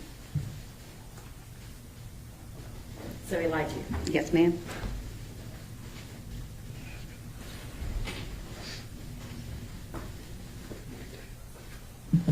Did he tell you anything about sexually assaulting Athena Strand? No, ma'am, and I didn't ask.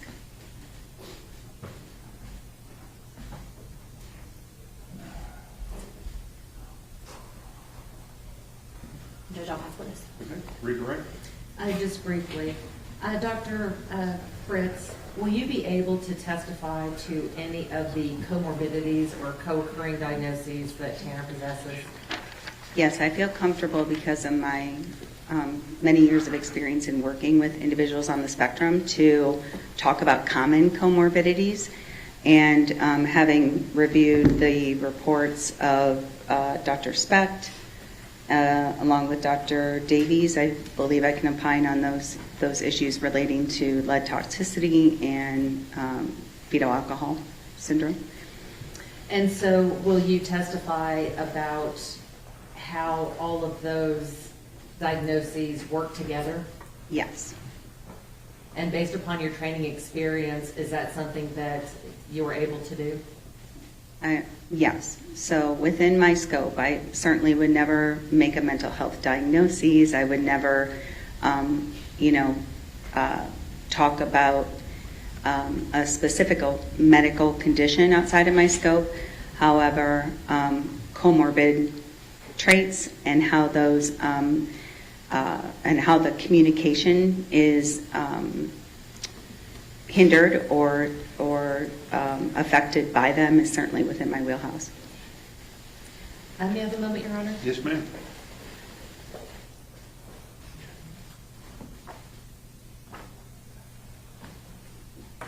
Nothing further, Your Honor. Ms. Dewar?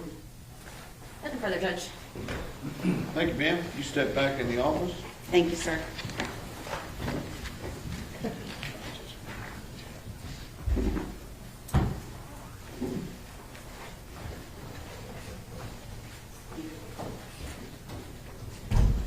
Any objections from the state? No objections, Judge. Okay. All right. We will start no later than 1 o'clock. Okay. Yes, sir. All right. Ready?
may be seated. Good afternoon. We are ready to proceed, ladies and gentlemen. This witness has been previously sworn to testify truthfully. Ms. Anderson? Yes, Your Honor. Good afternoon, Dr. Fritz. How are you doing? I'm all right, thank you. Now, Dr. Fritz, would you please introduce yourself to the jury? Yes, of course. So my name is Fritz, and I'm a speech-language pathologist. What does a speech-language pathologist do? Sure. So speech-language pathologist is a professional that works with individuals on different areas of communication. We work on receptive and expressive communication, which is someone's ability to understand what we're saying to them as well as express themselves verbally. We work on social communication, which is the way that we use language between people. We work on cognition. So if you know anyone who's had a stroke, they've probably been evaluated by an SLP. Some SLPs work on swallowing disorders, but I don't. We also have SLPs that work on voice disorders. So if you know somebody that has a different sounding voice, they might work with a speech pathologist. Fluency disorders, which you think of as stuttering. So it's a wide variety of issues that we address, and we also work with people across the lifespan. So I have colleagues that work in neonatal units, and I have colleagues that are working with people at end of life. And Dr. Fritz, do you have any area of specialty? Sure. So I've been a speech pathologist since 1999, and I have specialized most of that time in autism spectrum disorder. That has been especially the case for the last 11 years or so, but I have been working with individuals on the spectrum since the very beginning of my career. In fact, I was placed in the first classroom in the state of Ohio that was full of all children with autism, because at the time that the prevalence, so that's the number of people in the population that had autism, was so low that there wasn't a big need for those kinds of classrooms until that time. I was a rookie coming out of grad school, so they put me in the classroom, and I ended up falling in love with the population. And Dr. Fritz, tell the jury a little bit about your educational background. Sure. So my undergrad is in English and reading education. I went to a small school in Ohio, and I always consider myself an educator first. My master's degree then is in speech pathology, and I went to the Ohio State University for that. Don't hold it against me if you're not a Buckeye fan. And then my doctorate degree is from Ball State University, and that's in special education with a cognate area focus in speech pathology. Now, you said that your practice focuses on individuals with autism. Mm-hmm. And you said that you fell in love with the population. What was it about the population that made you fall in love with them? I think I have a penchant for the neurodiverse because individuals on the spectrum are, it's kind of like what you see is what you get. None of the, to be fair, I work almost exclusively with individuals who have level 1 autism. So there are 3 levels. And level 1 is the highest functioning level. So I work with individuals who have very sort of nuanced or subtle difficulties with, say, their social communication. But with my clients, I can directly explain social rules to them, and I don't offend them.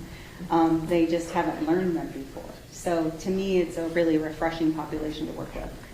And Dr. Fritz, you had mentioned that you are currently a speech-language pathologist. Where are you working? So I work for myself. I'm self-employed. My practice is called Cedar Tree Communication Therapy, and I'm based out of Florida. And I started my practice 1 week before the world shut down. And I had an office I was paying rent on for 18 months and pivoted to telehealth like the rest of the world, and it ended up being wonderful for me and for my clients because they're very comfortable joining me via computer, and we're making really good progress. So I can see clients remotely, and that's about 60% of the work I do. The other 40% is working on forensic cases like this. You said that it seems that your clients enjoy the remote aspect of the evaluations in your meetings more. Why do you think that is? I think it takes away a level of stress in terms of not having to go out into the social world.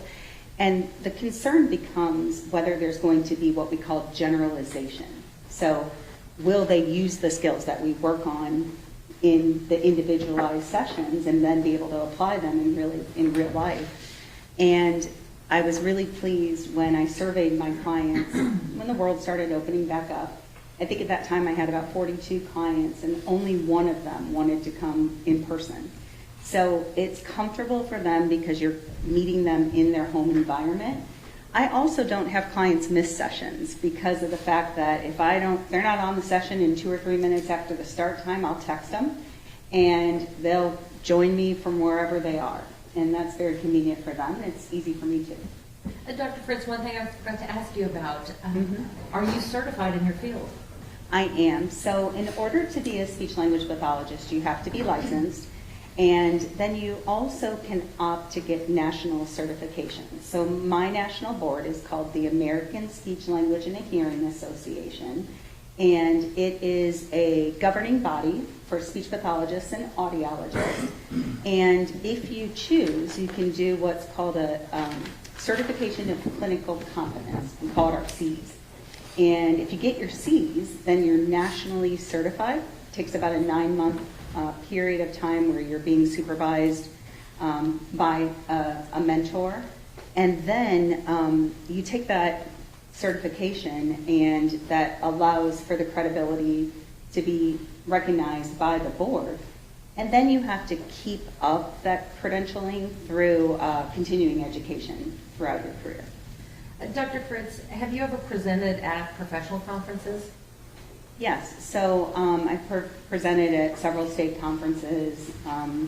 I also have done some work presenting at the local level, done lots of parent trainings, lots of educator trainings in the state of Florida, and some in Indiana and Ohio as well. Is it just the parents, or do you present to other organizations? Sure. So parents are a big one. Educators are another big one. And it might surprise you to know that we also do a lot of training with law enforcement. And the reason for that can be multifold. It started off early in this world of autism as being able to help law enforcement understand what autism was and how somebody with autism might present. And then over time, it's kind of merged into individuals on the spectrum going through and becoming law enforcement officers themselves. And typically they do really well when they get through the academy, learning how to follow the rules, understanding procedures. But then when you go into, the field training, which is more dynamic, minute by minute decision making, it tends to be a bigger challenge.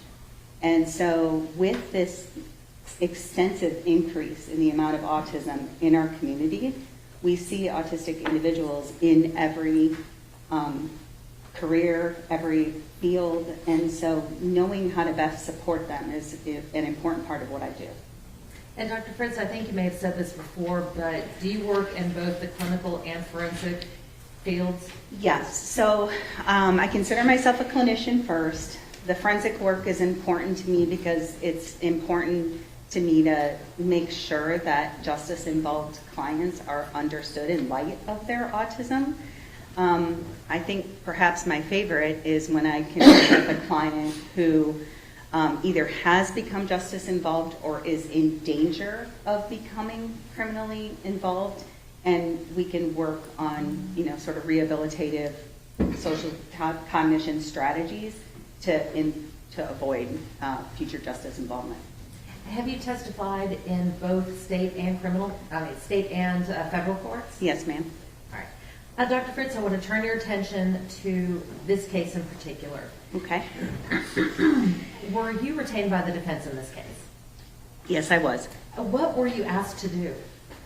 To evaluate Mr. Horner and any relevant collaterals, just other people who he was familiar with or who were familiar with him, and determine what, if any, presence of autism and its related social communication deficits were relevant in the current case.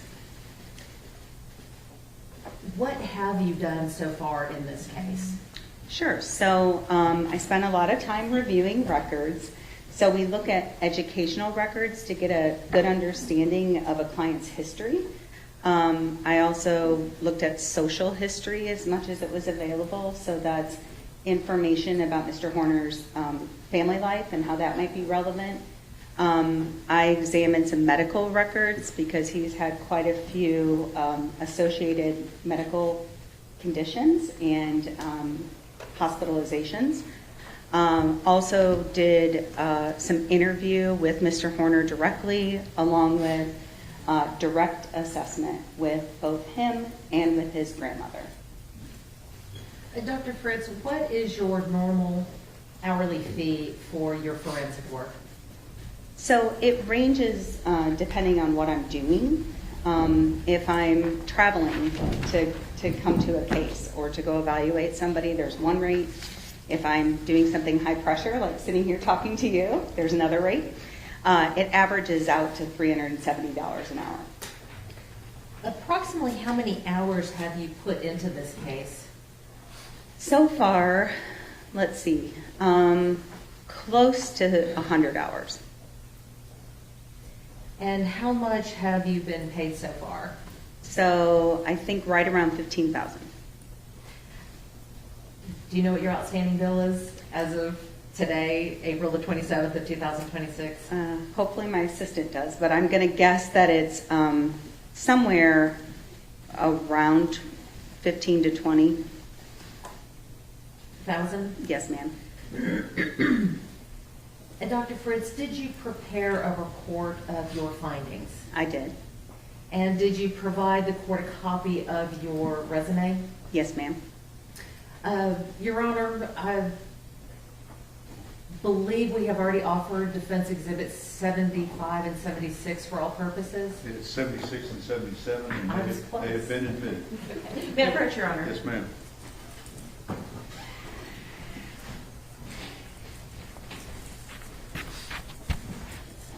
Dr. Fritz, I'm going to hand you what has been offered and admitted into evidence as exhibits number 76 and 77. If you'll just take a look at those, please. Thank you. Mm-hmm. And what is exhibit number 77? Number 77 is a copy of my resume. You might also hear it called a CV. But I'm a clinician rather than a researcher or publisher, so mine looks more like a typical resume. And defense exhibit number 76, what is that, please? That's the formal report I wrote of my speech language assessment of Mr. Horner. You can hold on for a second. Okay. Just have to give them to the court reporter. Okay. You know what? I'm going to give them to you. I'm going to give them to her now because otherwise, yeah, I don't want to walk off with them. Thank you.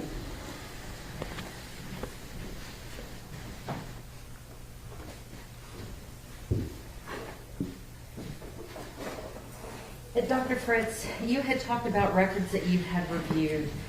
Is there a comprehensive list of all the records that you've reviewed attached to the report that you provided? Yes, with some notable exceptions. So the last 2 pages of the report list all of the records that I reviewed prior to writing my report.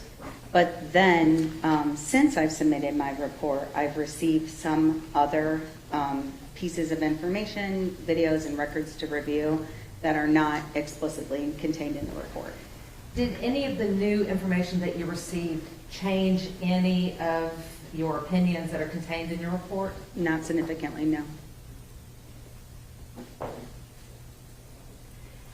And the list of records that you reviewed, or I should say in the records that you reviewed, can you give the jury just kind of an overview of what kinds of records you were looking at? Sure. So this is when I was looking at educational records, the medical records, the jail calls, interrogation videos,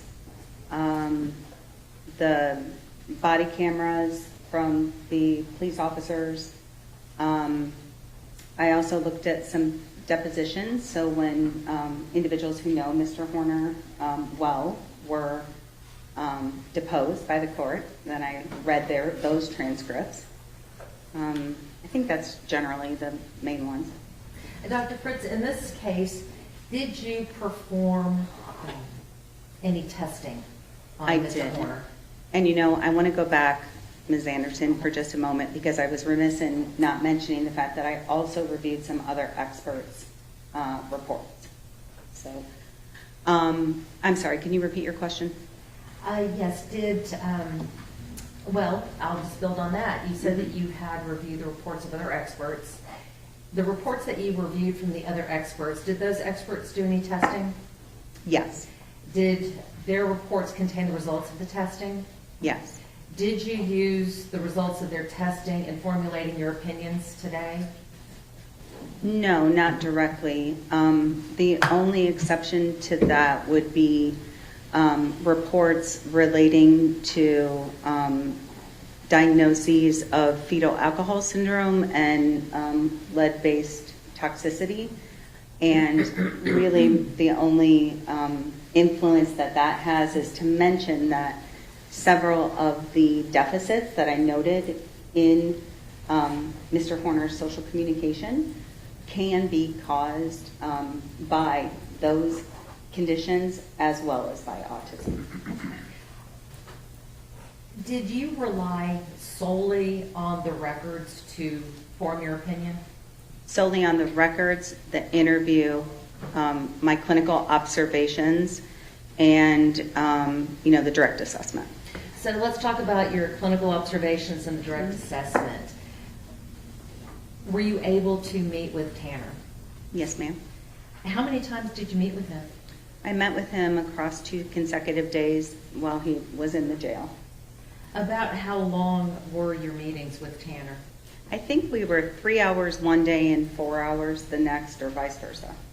During your meetings with Tanner, did you do any testing? I did.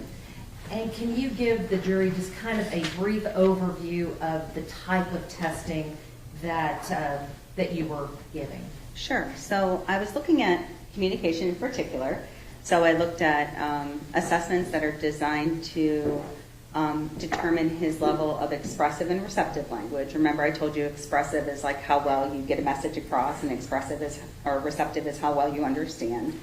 I looked at social communication, that functional language use. I also looked at vocabulary, both receptive, so how much he's understanding, and how much he's producing, which is expressive vocabulary. Did you interview anyone else as a part of your evaluation? Yes, ma'am. I interviewed Mr. Horner's grandmother. Is she what we might call a collateral witness? Yes, ma'am. How important is it when making these assessments that the evaluator reach out to collateral witnesses?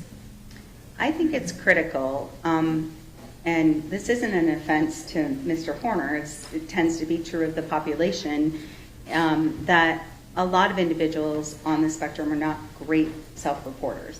Sometimes that's just because we don't know what we don't know. And so level of self-awareness can affect accuracy in reporting, and so it's really helpful if you can have the opportunity to talk to collateral witnesses. What can the collateral witnesses provide to you that you can't get from reading a deposition or reading a medical record or Sure. education record? Yeah. So, the records give us the black and white, and a collateral witness can give you a little bit more of the gray areas. You can talk about how you really saw deficits affect the person day to day.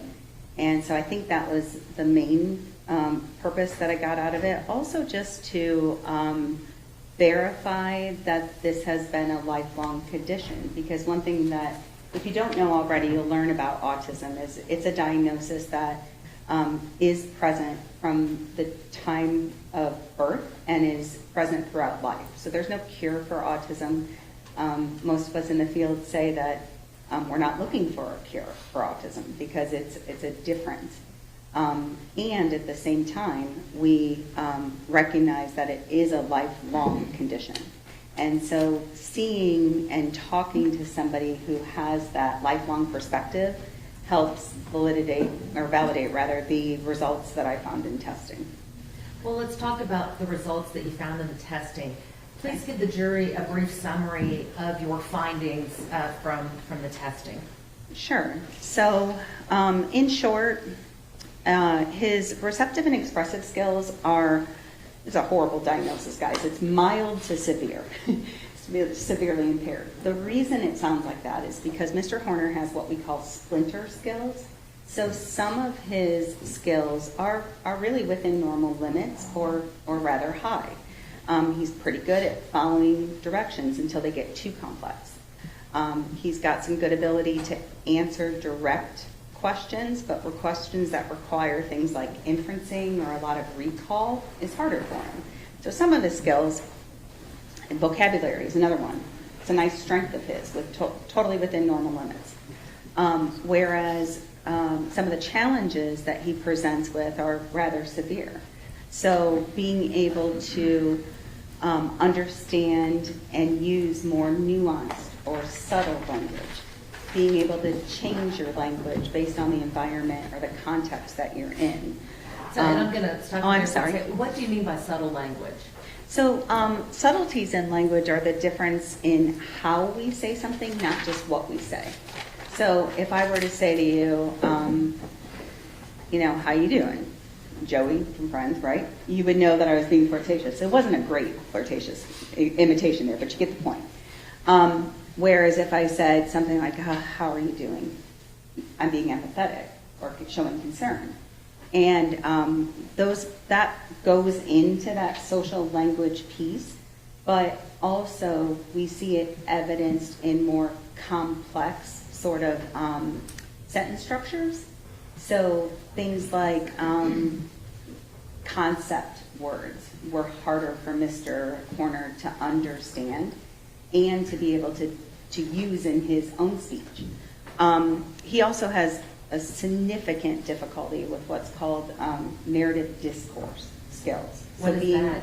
Yeah, it's being able to tell a story in a linear fashion. So when we tell a story, there's a beginning, a middle, and an end. We start the story, we introduce the problem, you have the problem-solving aspect, and then you conclude the story. And Mr. Horner does not have the ability to do that. Now, Dr. Fritz, you mentioned mild to severe mixed receptive expressive language disorder. Was there any other diagnosis that you gave Tanner? Yes. So I've told you already he has profound deficits in his social communication. We call that social pragmatics. Because of the fact that I know that those deficits are secondary to a diagnosis of autism spectrum disorder, the diagnosis itself sounds pretty convoluted. So let me read it for you. It is, give me 1 second, guys. Symbolic dysfunction relating to pragmatic communication secondary to an organic disorder of autism spectrum disorder. I told you it was convoluted. But what that means is just social language challenges. And Dr. Fritz, were there any other diagnoses that pertaining to Tanner that you found relevant for your evaluations and or your testimony here today? So there's kind of an informal diagnosis of something called alexithymia, which is difficulty with understanding your own internal state and being able to express emotions, understand the emotions of others appropriately.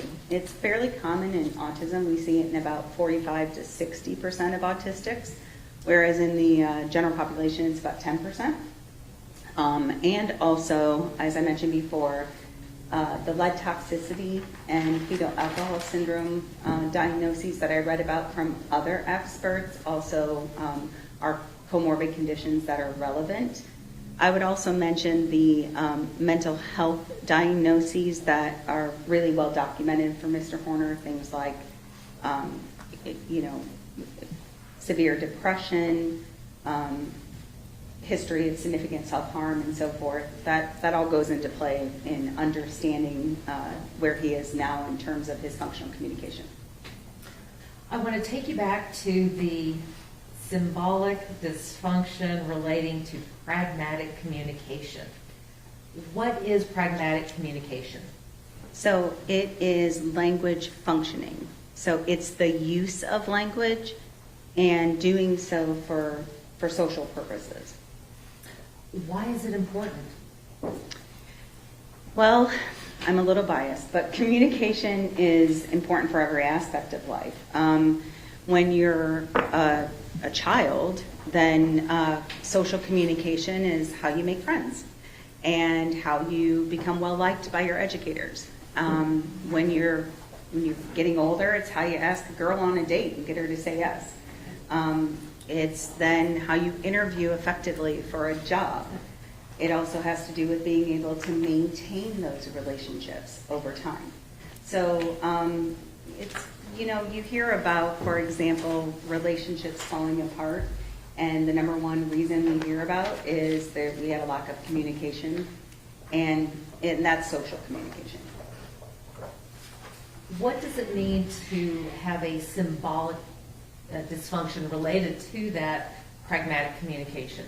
It's just the terminology I have to use because he has a primary diagnosis of autism, which autism itself is made by having, the diagnosis is made by having those challenges in social pragmatic skills and then having a set of restricted or repetitive patterns of behavior or interests.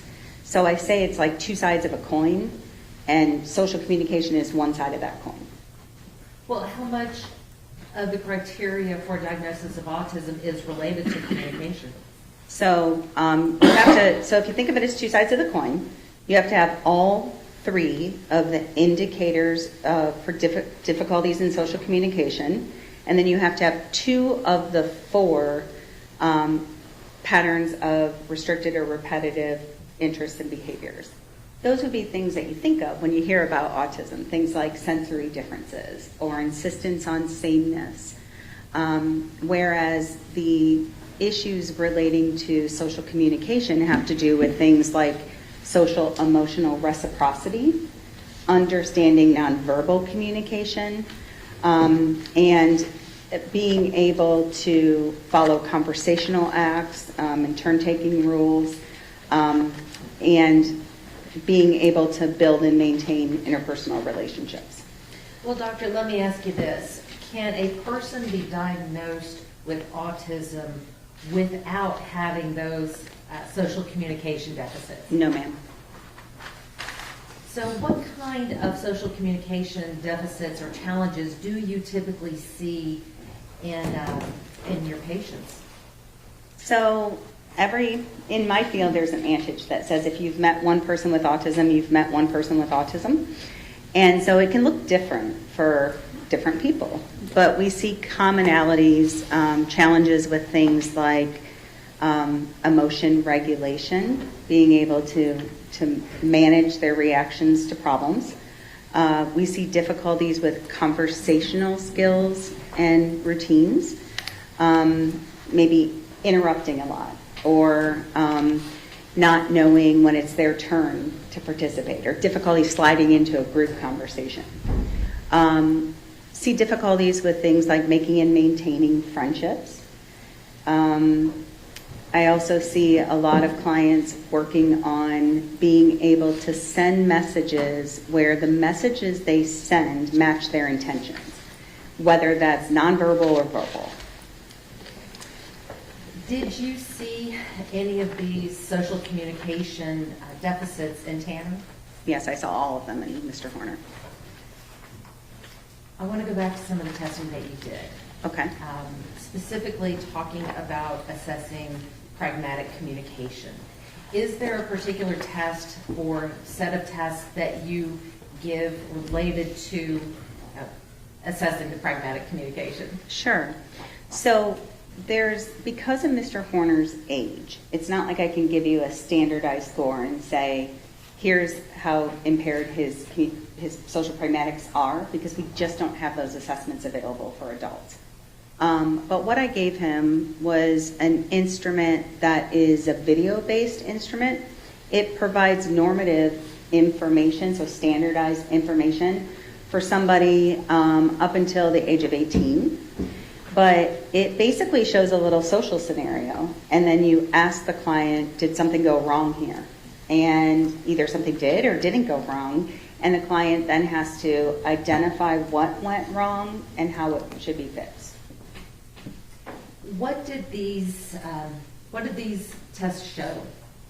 Well, that one in particular is a direct assessment of his ability to read nonverbal communication, which is highly in deficit, to use certain what we call speech acts, which is ways that we use social language or language for different functions, like apologizing or complimenting, making requests, and he had deficits in all of those areas. I also gave him an assessment that is an interview-based assessment that's called the Self-Pragmatics Profile. And that one allows me to look at conversational routines along with nonverbal communication skills and the ability to ask for and obtain information. Dr. Fritz, in looking at the sum total of all of the testing that you gave Mr. Horner related to pragmatic communication, how well did he perform? He specifically with regards to social pragmatic communication, he was one of the worst, if not the worst, evaluations I've ever given. Mr. Horner has significant difficulty with social appropriateness. So, inappropriate use of humor, very lax in his understanding and use of those speech acts. So, the inability to form an appropriate way of asking for something, we'll say, or requesting clarification, or offering an apology. So across the board, it's an area that definitely was a problem for him growing up, and it continues to be in deficit. Now, Dr. Fritz, we're talking about deficits. Did you also notice any strengths in his testing? Yeah, so Mr. Horner has some nice strengths in, you could think of it kind of as functional basic communication. So things like, during the evaluation, someone sneezed in another room and he yelled out, "Bless you," which appropriateness, we typically don't say bless you to somebody in a different room. And at the same time, he understands that that's a typical response when someone sneezes. So responding to greetings, for example, is easier for him than being the one to initiate them. He also did a nice job with, as I mentioned before, that sort of basic vocabulary and the basic understanding of what should be said to appear friendly or polite. So please and thank you kind of things. When we are talking about diagnoses and looking at test results, as an evaluator and as a clinician, do you focus on the strengths or the deficits, or are they treated the same? Diagnoses itself is more deficit driven, and that's something that's hard for me as a clinician, because I have to then turn around and explain that to my client. Here's all the things I are saying am wrong with you. But we always try to start with building on their strengths when we're working with someone therapeutically then. And Dr. Fritz, did you give a test related to paralinguistic signals? Yes. So that's a part of the CAP, and the CAPS assessment has a subtest that looks at tone of voice and facial expressions and other what we call extra linguistic cues like phrasing. And he did not correctly interpret any of those sort of hidden emotions in others, nor was he able to demonstrate when I would say to him something like, how would you say this? His ability to match intention with his message is really poor. Well, why is that important? It's important because it causes breakdowns in how you're perceived by others. So is it possible to say one thing, but you really mean another, and somebody interprets it a third way? Sure. How common is that when people on the spectrum? It's a very common challenge that I work with clients on. You mentioned CAPS. What does that stand for? The clinical, I want to make sure I get it right. Hold on, sorry.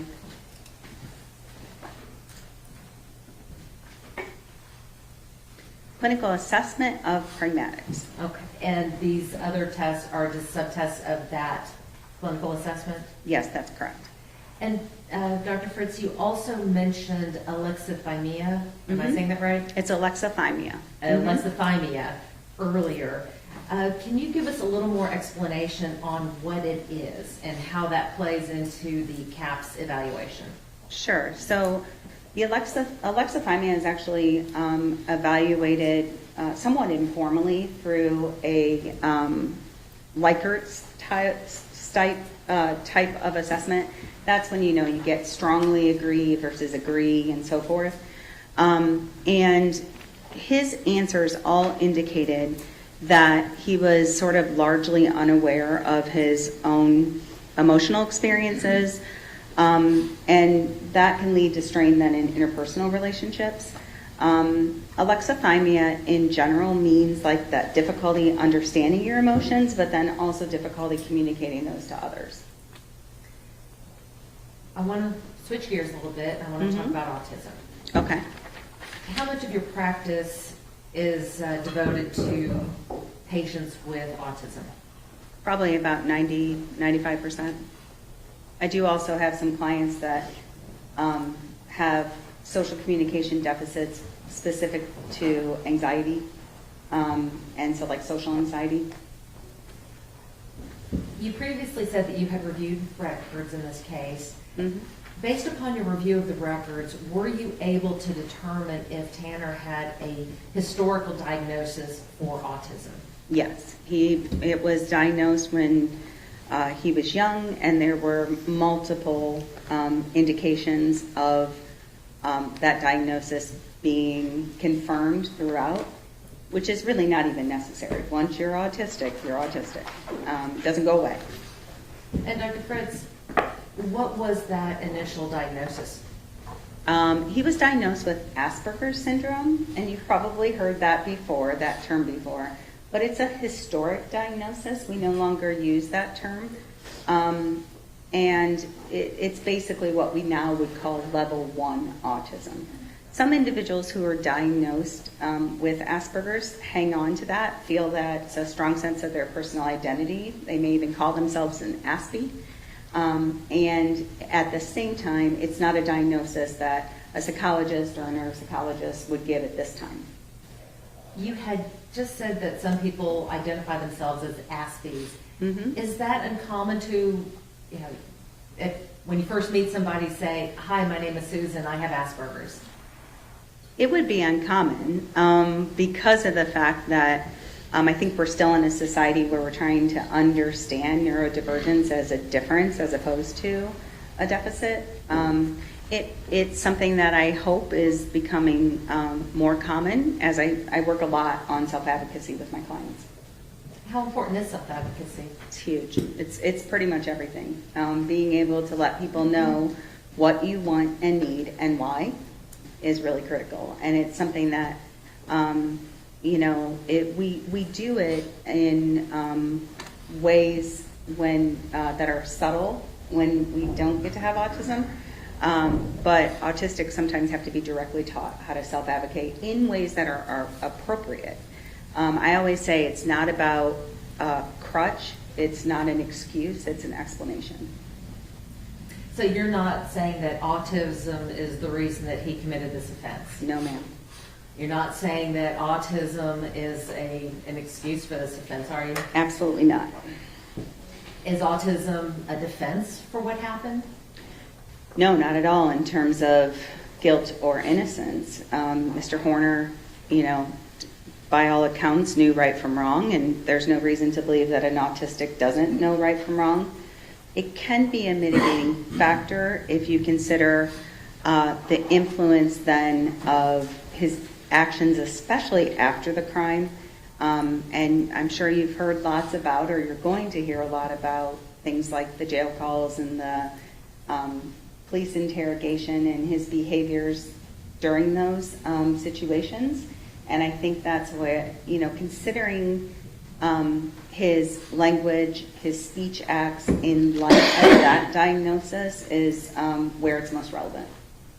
Dr. Fritz, we've talked about some of the medical records that you reviewed. Did you also have the opportunity to review his school records? I did. Did those school records include his special education records? Yes. Were those records, or why are those records important to your evaluation? Sure. Well, Mr. Horner was in a self-contained classroom for a few years. His behavior had become such that they didn't feel like they could manage it in a regular education environment. And the methodology that was used at that time is something called, it's called the Boys Town model. It's positive behavioral supports, where instead of just being punished for breaking social rules, they're explained to you and given the opportunity to learn from positive reinforcement of expected behaviors. Why do they call it the Boys Town model? I think because it was historically used in Boys Town. What is Boys Town? Used to how, I can't pretend that I'm an expert on it, but just an organization, a place where behavior modification occurred. And Dr. Fritz, getting back to the school records and the education records, Mm-hmm. in reviewing those records, did you find, or were you able to determine if Tanner was exhibiting the type of pragmatic communication deficits that you've been talking to the jury about? Absolutely. Can you please give us some examples of that? Sure. So I think I mentioned that he could, when we were doing the video-based assessment, he could say if someone was being like friendly or if they were being mean. He could problem solve what they should be doing, but he had almost no ability to recognize breakdowns in what they were saying, and certainly no ability to recognize how they were saying it or the nonverbal communication that they were using. He also had difficulties relating to,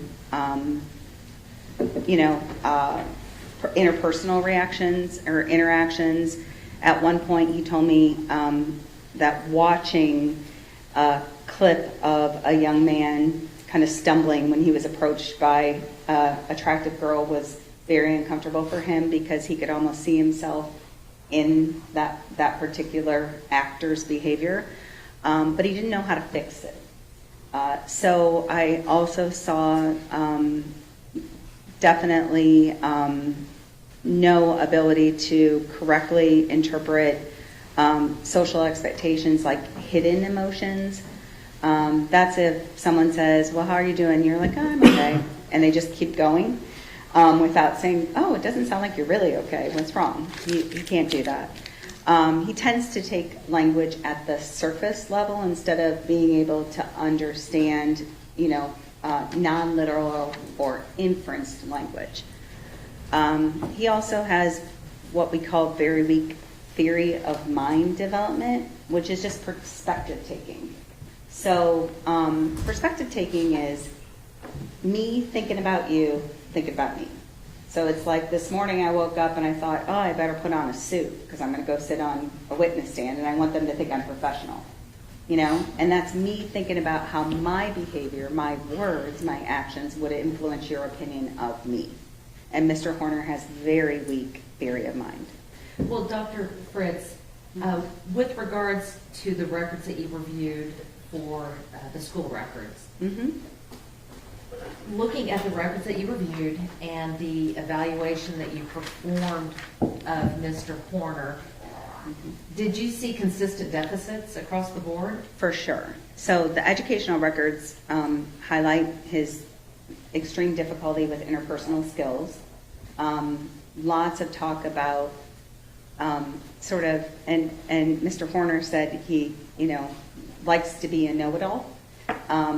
That can be common in level 1 autism, inserting himself into conversations that he was not a part of, not being able to make or maintain friends during his youth. The presence of bullying is something that I deal with a lot with my clients, and that was certainly there early in his formative years. And Dr. Fritz, one of the things that you talked about earlier in reviewing the records and some of the records that you obtained afterwards was some of the other diagnoses that were involved. I think you had mentioned FAS, or fetal alcohol syndrome, and mentioned the mood disorders and things like that. How do all of these diagnoses work together? Sure. So individuals who have autism often have other comorbid conditions. Some very common ones include anxiety, attention deficit, other mood disorders. So some of his mental health diagnoses I see very regularly in individuals on the spectrum. And then the diagnoses of his exposure to lead-based paint and lead toxicity, along with the fetal alcohol syndrome, those are only relevant because the types of difficulties he has with regards to executive functioning, memory difficulties, challenges with attention and planning, those kinds of things are deficits that are often seen in those two other diagnoses as well. And one thing you should know is it's not like it has to be mutually exclusive. You can have FAS and be autistic. You can have Down syndrome and be autistic. So it doesn't have to be one or the other. And where does intellectual disability fit in with all of that? So some individuals on the spectrum have cognitive impairment. That's probably going to impact the level of autism that they have. So generally when individuals have a cognitive deficit, they're going to be diagnosed with level 2 or level 3 autism because it's more significant.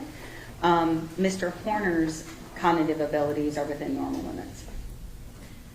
Dr. Fritz, I want to switch gears again. I want to talk to you about some of the problems that autistic people can face. And I believe that we had talked about reactions and matching reactions to the size of a problem. Why is it important to be able to match your reaction to the size of a problem? Well, the biggest reason that I see most regularly is it affects other people's opinions of you. So when you have great big reactions to what other people might consider a small problem, people don't want to be around you much anymore. I give my clients sort of definitions for small versus medium versus large problems. So small problems are ones that just affect you. You got a hangnail, or you can't find the shirt you wanted to wear, or you didn't get to go first in line. Medium-sized problems affect a small group of people, and the uncomfortable feelings that come with it should last a little bit longer than a small problem. So that might be something like getting into an argument with your family members, or you screwing up a game and costing, getting the last out and costing your team the game, right? It's going to affect a small group of people. That feeling is going to last a bit longer. So having a medium-sized reaction to that is understandable. And then I always say, those great big problems are ones that have lasting effects. So natural disasters, certainly death of family members, things like that, where it takes a lot of people to fix the problem and the feelings might last a long time. When we're talking about social cognition versus social communication, where does the matching of problems or matching of reactions to the problems fall? Probably both. So social cognition is social thinking. And when I'm explaining it to my clients, I explain that we have like kind of a downstairs brain and an upstairs brain. The downstairs brain is your feeling brain. You maybe have heard other words for it. It's the subcortical region of the brain. It's where emotions, reign. And sometimes you can't help how you feel about a situation. But your upstairs brain, the cognitive part of your brain, should be able to respond, stop yourself and respond in a way that's considered prosocial or an expected behavior. What do you mean by cognitive? Thinking. So cognitive strategies could be things like reframing, for example, how big of a problem this is. Like, I didn't get on a computer today during free time. Well, I can think about that and I can realize I was on a computer yesterday, I'll probably get on a computer tomorrow. I don't need to have a big meltdown about it. But it takes that thinking not to have the reaction to what's happening in the downstairs brain. And so I work a lot with clients on that because what happens for my clients is they sometimes have big reactions to small problems. And that's when it stands out socially. Dr. Fritz, what could make someone who has maladaptive behaviors, but very little history of violence, snap and commit an offense like the one that we have here today? I don't know that I know that answer. There usually is some triggering event. I talk to my clients a lot about triggering events, okay? Recognizing your own triggers. Some people have spaces that they're uncomfortable in, so if they have a big sensory difference, then maybe being in a wide open or echoey space could be a triggering event for them. Maybe they have a lot of insistence on sameness, so their routine gets changed, and that can be a triggering event. Sometimes it can be something interpersonally related, like the person you love decides they don't want to be with you anymore, and that can be a big triggering event. So sometimes it can be simple, everyday things, and other times it can be, more traumatic events. When we're talking about triggers, are the triggers are they the same for everyone, or are they going to be different for everyone? No, they're different for everyone, and I always explore them with my clients who have difficulties with emotional regulation, because knowing your own triggers is critical to being able to learn how to manage them. Some triggers you can avoid. For example, I have a client that hates roller coasters, and it really bothered her that she didn't want to go on the roller coasters with her classmates. We live in Orlando, and there's a lot of roller coasters there. But you can avoid roller coasters for the rest of your life. It's not a big issue, right? If your triggering event is something like going to the doctor, and you need to go to be able to get your physical, get a vaccine, and so forth, you've got to figure out some coping strategies to deal with that trigger. But what if you don't understand your triggers? What if you don't know what triggers you? Then you tend to have big reactions to small problems.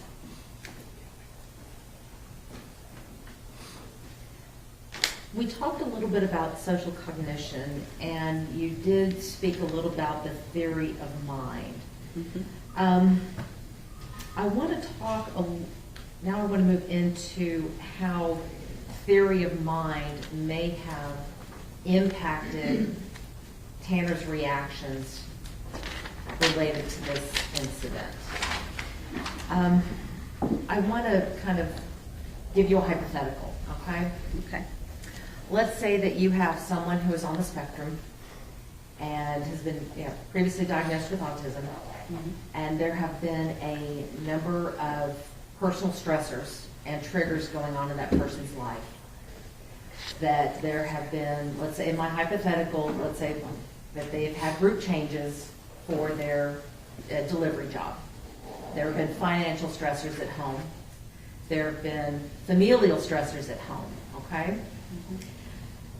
all of these leading up to a day where a child may see that person doing a hit of cocaine, okay? Thinking about all of that, how does, well, let me back up, let me finish my hypothetical. And then the person assumes that this child saw them doing cocaine. He then abducts her and murders her, okay? Looking at all of that, how would theory of mind factor into that scenario and those decisions made by that delivery man?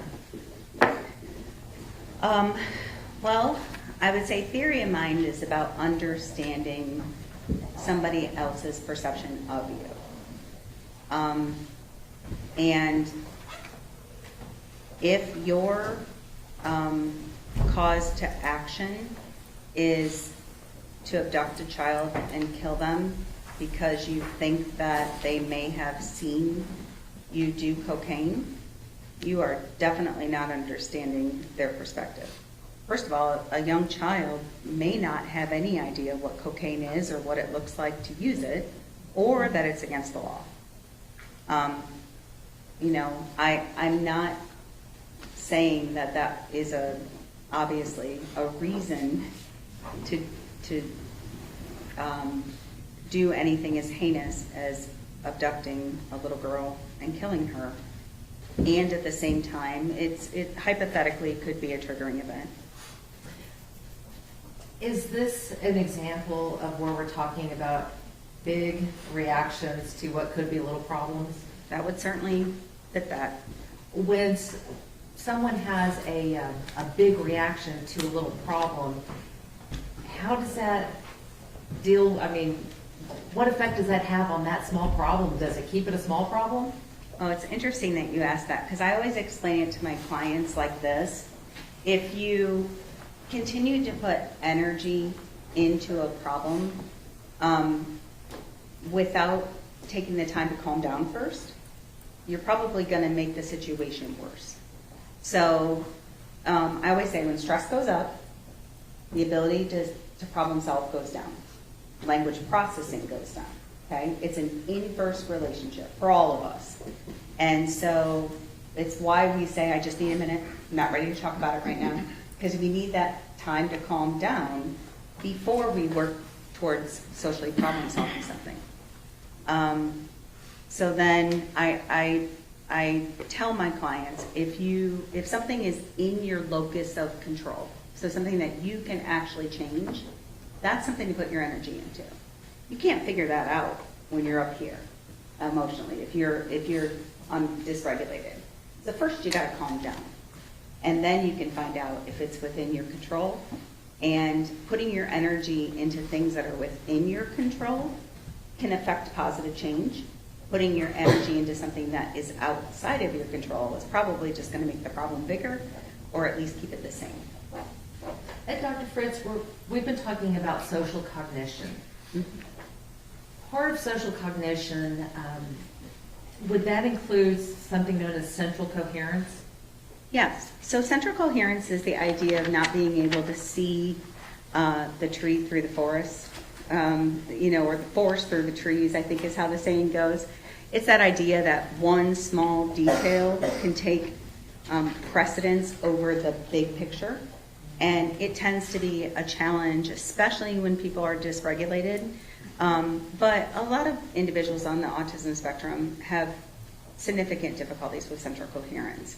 So they're really focused on a small detail that may or may not be as relevant to the discussion as the big picture. Now let's switch gears again and talk a little bit about social communication. Please explain to the jury what a speech act is. Sure. So a speech act is a group of words, either sentences or phrases that provide a certain function. So whereas we use words like socially to exchange information, but speech acts have a certain purpose in and of themselves. So it could be things like apologizing, making requests, giving somebody a compliment. Complaining is a speech act. So there are speech acts that we are directly taught, and not only the kinds of words that we use to make the speech act appropriate, but also how we use them. So if I say sorry because, my mom says I have to apologize, it's not the appropriate use of the apology speech act. The words are okay, but how it was said is not. Dr. Fritz, I want to turn your attention to the evidence in this case and the evidence that you reviewed.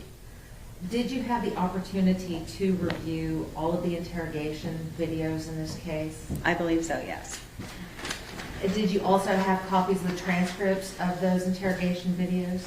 Yes, as far as I know, I the ones that are listed in the report are the ones that I was able to observe.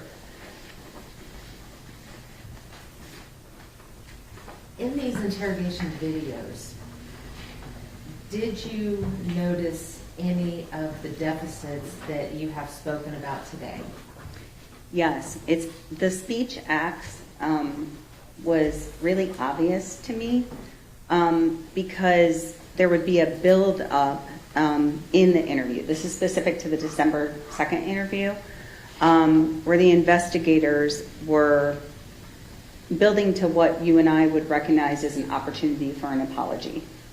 And I wrote in my notes, not sure he knows how to apologize. It's a speech act. And then immediately after, and I apologize, I don't remember exactly what it was, but there was another moment where there was an opportunity to use a specific speech act that Mr. Horner did not use.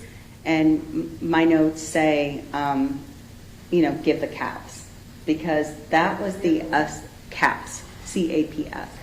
That is the evaluation that I gave, where it's not just about him thinking about his communication, it's him using it. So that's the one with the videos, and he would have to respond to whether something happened inappropriate and what should have happened instead. And so his ability to show understanding and use of speech acts was almost non-existent. In relation to the video, if someone were to look at that video, not understanding speech language deficits, not understanding speech acts, is it possible for that to be misinterpreted? For what to be misinterpreted? The fact that he didn't apologize or didn't understand. Well, I think what would happen most often for Mr. Horner is he would just say, they're being mean, or she's being nice, or why are they treating her like that? Like, he could understand and pick up the big kind of tone of the situation, and he might say something about how it would solve the problem.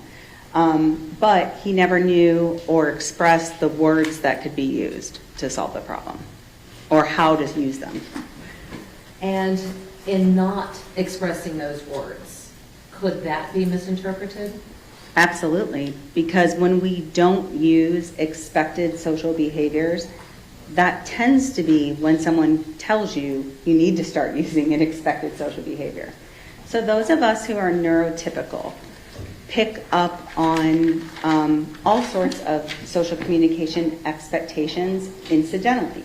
So no one said to you directly, I mean, maybe they did when you were really little, but no one says, if someone says goodbye to you, you should say goodbye to them. But you do that. You follow that expected social rule. And individuals on the spectrum absolutely have the ability to use, most of them, if they don't have significant cognitive involvement, to use appropriate social communication. They just haven't been taught the social rules yet. So that's why I think of autism as being, in some ways a very cool strength for a lot of my clients, because they have these abilities to understand patterns, sequences. I was telling Mr. Horner the reason why he is so musical is most likely due to the fact that he's autistic, because the part of your brain that is important for things like math and music is has a lot more neurons dedicated to it in the autistic brain. So I can eventually teach social rules to clients, and then they can apply them. No one's ever going to make me good at calculus. You know, I don't have those neurons in that part of the brain. And Dr. Fritz, you had talked about that other people might use or note expected social rules and might have to tell somebody about the expected social rules. Do you have an example of that in the evidence that you reviewed? Oh, there's a lot of examples in, you know, the educational IEP goals that he has relating to appropriateness of social rules. You know, a lot of his goals that he had that throughout his formative years related to that. Did you by chance review a phone call between Tanner and his mother? I did. I was able to listen to several jail calls and certainly heard a few between he and his mom. Were there any of those calls that reminded you or brought to your attention about her teaching him expected social rules? Yes, there is a time where Mr. Horner says he doesn't understand why the other inmates are looking at him as though he's a monster. And his mom says, you know, think about it. What if someone did this to your child?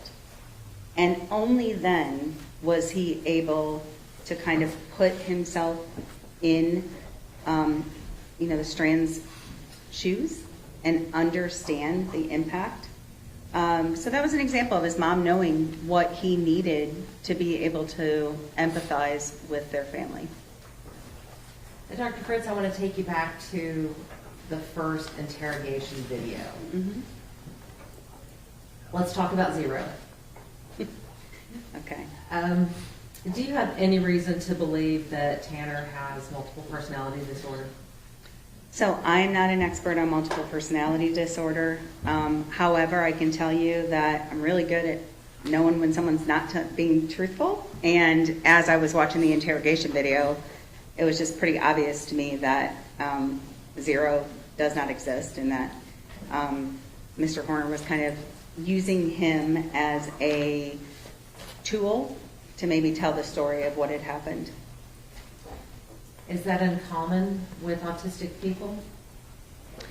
No. So most of us don't like to talk about things we've done wrong, okay, times we've screwed up. Sometimes my autistic clients often will take it a step further, where they don't want to talk about it at all, even to the point of needing to problem solve. So in fact, almost every time a client gets on with me and their parent or their spouse walks in and said, "Did you tell Dr. Amy about?"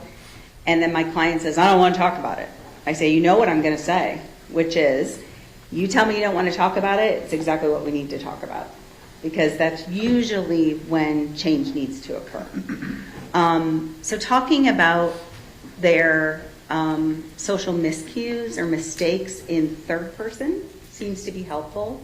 I even have several clients that talk about their brain as being separate from their self. So my brain told me to, or my brain thought, or my brain guided me to. I have several clients that talk out loud to self-regulate their behavior. And it's this sort of separation between self and behavior. How does that help?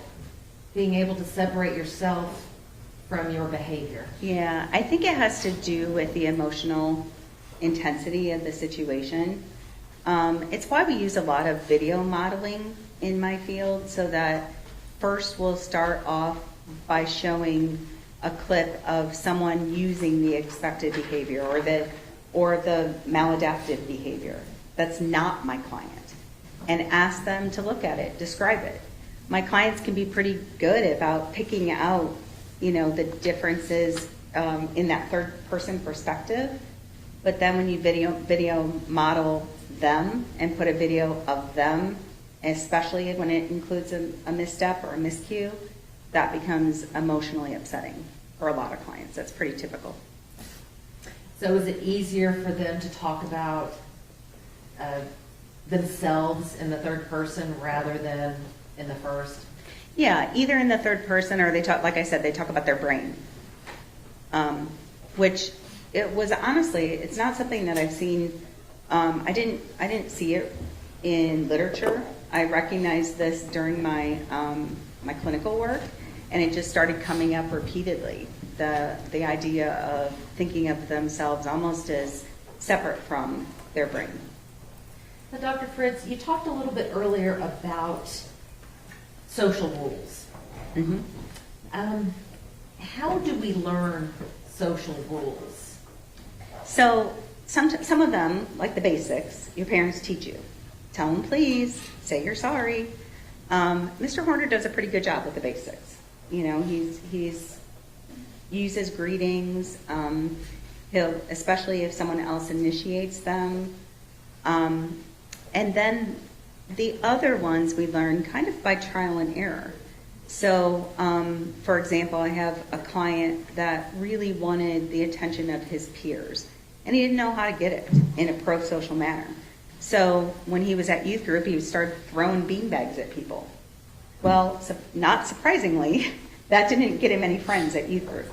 So I had to teach him how to slip into a group in a way that's socially acceptable, because he knew it wasn't working for him, but he didn't know how to fix it. Now let's switch to Tanner. Mm-hmm. Is he able to follow the rules once he understands them? To some degree. I think we see that in, the fact that he has not had, to my knowledge, any incidents in the jail. I think that he has followed rules intermittently throughout his life, effectively. Keeping it together long term is harder for him. That's why, oftentimes he got fired from jobs, got kicked out of bands. But he can learn and apply rules.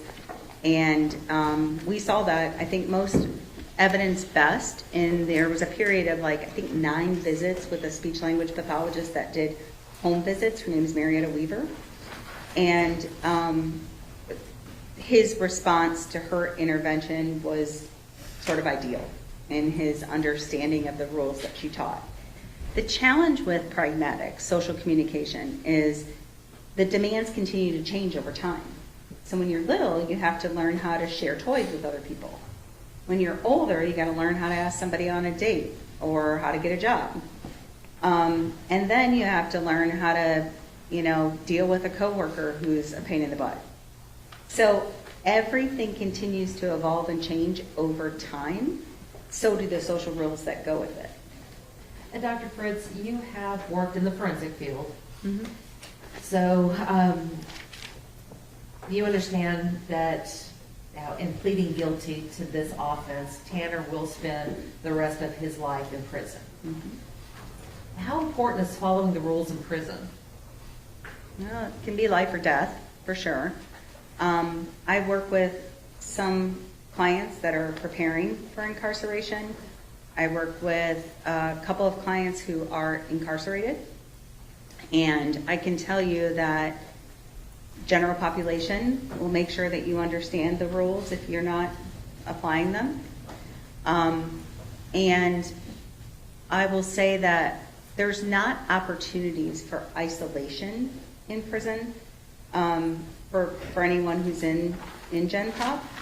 And that's sometimes a need for many of my clients. Without that ability to recharge their social battery, then they will oftentimes, have difficulty with that emotion regulation piece that we're talking about, with following the social rules consistently. And But I'm going to stop you go right ahead. there because I Yeah. want to ask a follow-up question real quick. Are you saying that Tanner would not be able to follow those social rules once he's learned them? Yeah, no, he could follow them, and if he has a misstep, they will be corrected. Or that he will be corrected, I should say. Dr. Fritz, the last area that I want to talk with you about is empathy. What is empathy? So empathy itself is basically an understanding of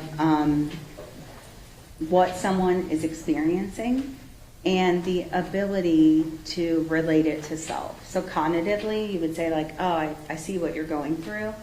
Or affectively, it would be something like, I feel you.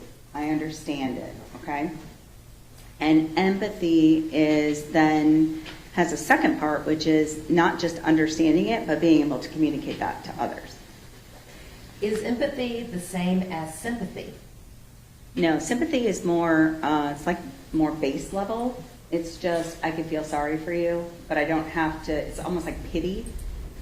It's not the same as, and I feel that pain that you're going through. Is it the same as remorse? No, if you looked at it on a hierarchy, it would kind of be like sympathy, then empathy, and then remorse. Because if in a situation where you need remorse, okay, when you've screwed up. Because remorse is the idea that I did something wrong, I have guilt and shame about it, I'm morally culpable, and I want to do what I can to repair it or make amends. When looking at the evidence in this case, were you able to see empathy and remorse in the videos or the interrogation or the phone calls or the note to the parents? Sure.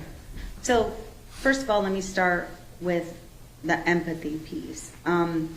I definitely saw that Mr. Horner has the ability to empathize. I saw it in relation to characters in the video. Why are they being so mean to her? She's so nice. Why are they treating her like that? I saw it with regards to pictures of animals that were in cages. They look sad. Again, we saw evidence of it with regards to Athena's family when his parents or when his mom directly correlated it to his own child. And then I think probably the best evidence of remorse and empathy would be in the suicide note that he wrote to Athena's parents. So let's talk about the suicide note. Why do you say that that is the best example of Tanner expressing empathy and remorse? The reason why is it meets the criteria for remorse, okay? And what is that criteria? Sure, there's four main components. There's recognition of having done something wrong. And I'm going to look at my notes because I quoted Tanner directly. He said, I've done a terrible thing to your family and I'm sorry. So that's recognition. There is expected to be some sort of remote emotional response, whether that's directly saying I feel guilty or I'm ashamed, or it can be an act, like it can be repentance. You will notice if you see the suicide note that he says, I want you to know I found God through this. So that's an example of an emotional response. Also, it can be in sort of this moral discomfort. And in that suicide note, he also talks about the fact that he is unable to sleep, that it's kind of haunting him. So we have that emotional response piece. A moral evaluation then is basically shouldn't have happened. And Mr. Horner's words were, I'm sorry I took your little angel. She didn't deserve it. Y'all didn't deserve it. And then he goes on to talk about his own family and child not deserving it either. And then a desire to repair or make amends. And he explained his mental state. I think he got into that too much, and it sounds like an excuse. When you read the suicide letter, it also has falsehoods in it. He talks about the fact that there was a broken backup camera, which we know is not true. So I think he muddied the waters of this remorseful suicide note because he's not good at explaining his emotions in ways that are clear, uncomplicated, and done with regard for the person it's being written to. But he did say he's trying to ease their suffering with his death, and he said he signed off with love and sorrow and remorse. And I would consider this potentially lip service if any of this language was easy for Mr. Horner. I don't think it is for him to come up with these kinds of words. And more importantly, he thought he was going to die. He had a very serious suicide attempt. So I take it as genuine. Well, Dr. Fritz, how do you reconcile that with all of the blatant lies that he told the detectives in the note that he wrote to them? I think he was just grasping at straws. I really don't know what he was thinking. But in the suicide note, based upon the criteria that you had spoken about regarding remorse, did his note meet all of those criteria? It did. I'll pass the witness. Let's take a break, and we'll come back in at 2:30, okay? See you there.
All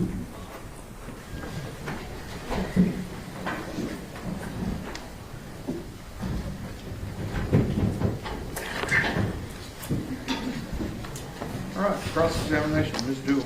Thank you, Judge. Hi, Dr. Fritz. Hi. I realized I forgot to introduce myself to you earlier. I'm Michelle Duell. I'm an assistant district attorney. Hi. I believe earlier you talked a little bit about your practice and I guess your clinical work. So do you still actively work, do you call them clients or patients? Yes, clients. Clients? Yes, ma'am. So currently I see clients 3 days a week. And these are mostly, I think you said 95% your level 1 high functioning. Yes, probably Autism. 90%. Yes, Okay. ma'am. There, because I also have I have a couple clients with level 2 and a couple clients with just anxiety. And in these, I don't know if it's appropriate to, I hate calling them level 1s, but level 1 high functioning, autism spectrum disorder clients. Mm-hmm. I believe you said there can be in any career field. Yes, ma'am.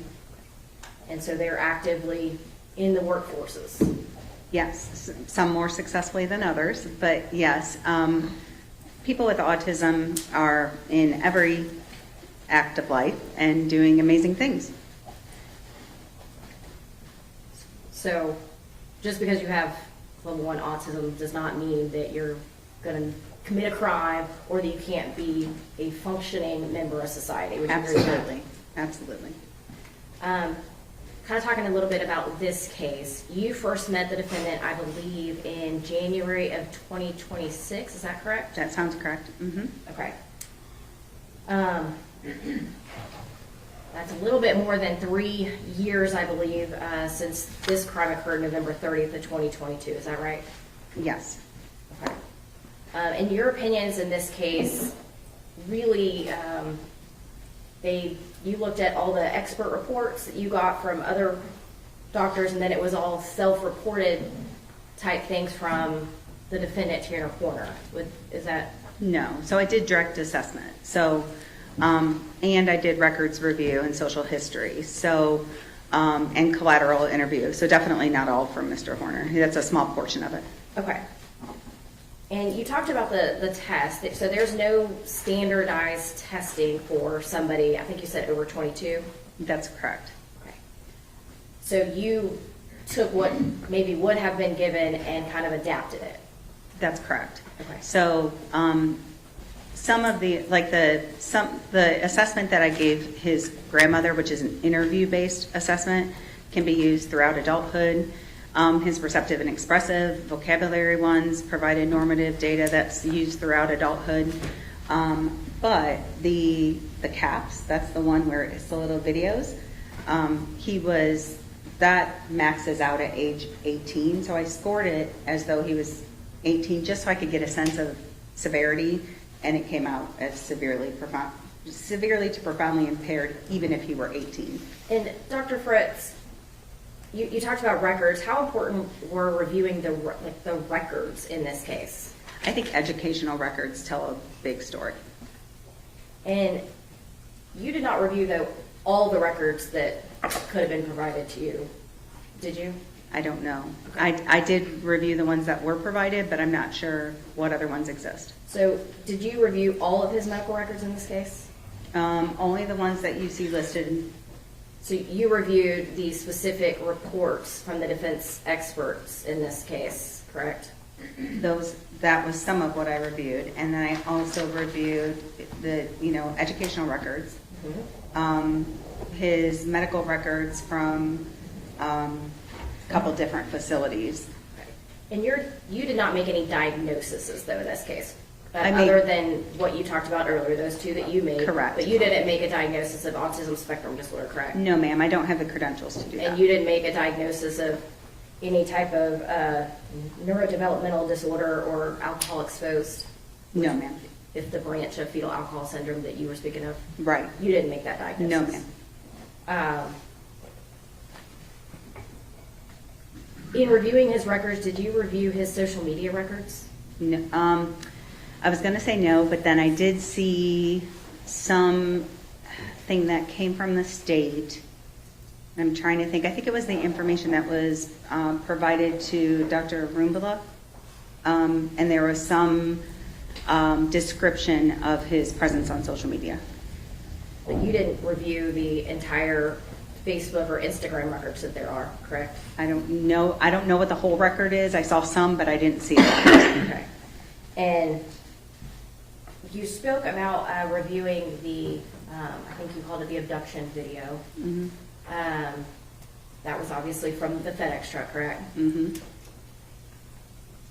How much of the FedEx truck videos did you review? Do you know how many hours that was?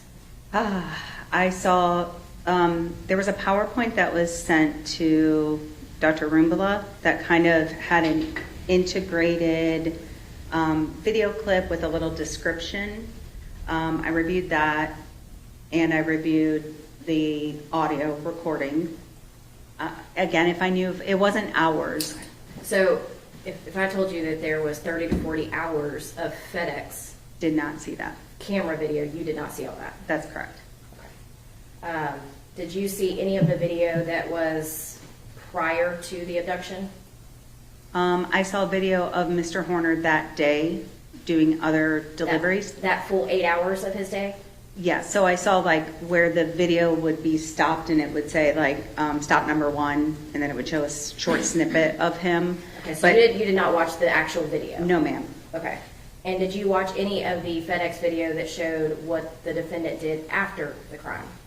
I saw body cam video and I saw interrogation, but in FedEx video, no. So if all of those recordings would have shown essentially the defendant interacting with different people, whether it be, people he's dropping off packages to, neighbors, people coming up to his window,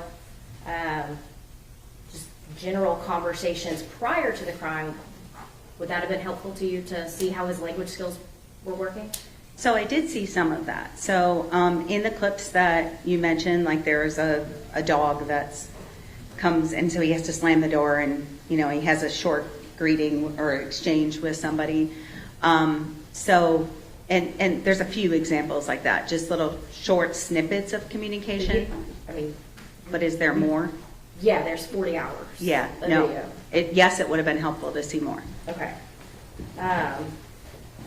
And I guess, I know you've seen apparently some snippets, so I don't exactly know what you've seen, but. Objection, Your Honor, to the sidebar. Just answer question and answer. As for the FedEx videos after the crime, did you watch any of the videos from the days after November 30th of 2022? No, ma'am. FedEx videos? Yes, ma'am. No, ma'am. Okay.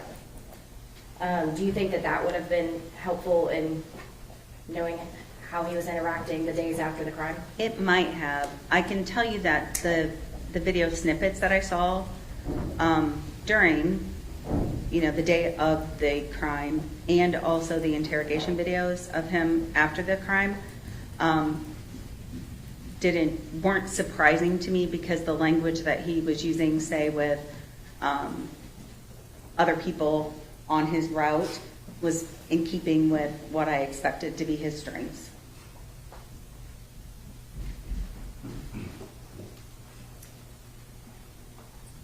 Do you know how many experts Tanner Horner had seen before you?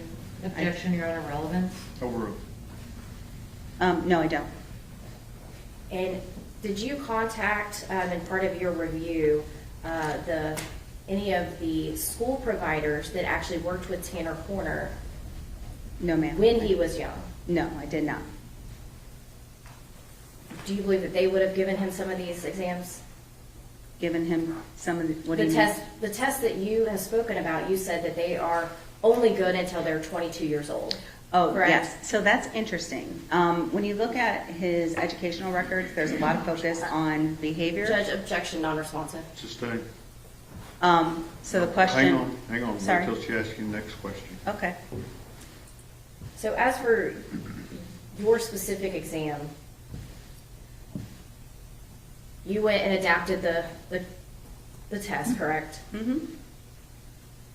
Did he have any issues with answering any of your questions or answering the questions on that exam? Yes. And what issues did he have? Well, he had significant difficulty with all of the assessments. And what I was starting to say, and I don't know if this, I want to answer your question, was that you asked if he had been given any of these assessments during his formative years, and one of the CAPS didn't exist. So I wanted to clarify that. It was only developed about 5 years ago. And also in the educational records, there is a significant focus on behavior, and I think that maybe took precedence. I guess to follow up with that, wouldn't it have been helpful to you to be able to speak to the people who actually knew him during those formative years? It wouldn't have hurt, for sure. You talked about his job history. So Tanner Horner was able to hold jobs, correct? For short periods of time, yes. He worked for Walmart for a year and a half, is that correct? I'm not sure the length of time, but if you say so, yes. It's in your notes. Do you Okay. have your notes in front of you? Yeah, I don't, whereabouts in my notes does it say how long? It's in the location, but when I guess he's talking about his job. Oh, my personal notes. Yes, your sorry. personal notes in this case. Yes. I think I have them.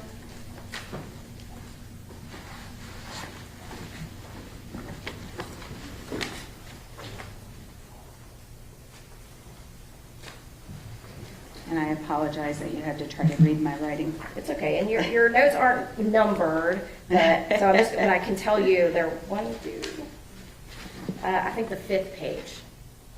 Okay, so,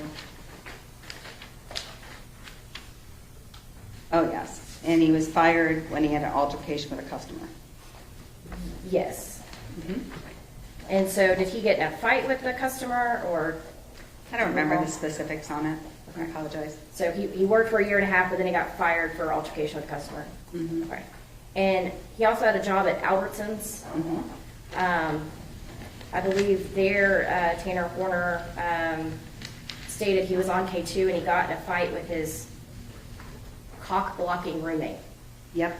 And so we, I guess, lost that job. Yeah, so I think he had a roommate that I sort of feel like it was in the parking lot, but again, I'd just be kind of guessing to fill in the gaps. Would you agree? I mean, you have a variety of jobs listed, but his autism didn't mean that he couldn't hold a job. Would you agree with that? I believe autistic people can hold jobs. I think Mr. Horner has a really strong history of losing jobs because of his emotion dysregulation.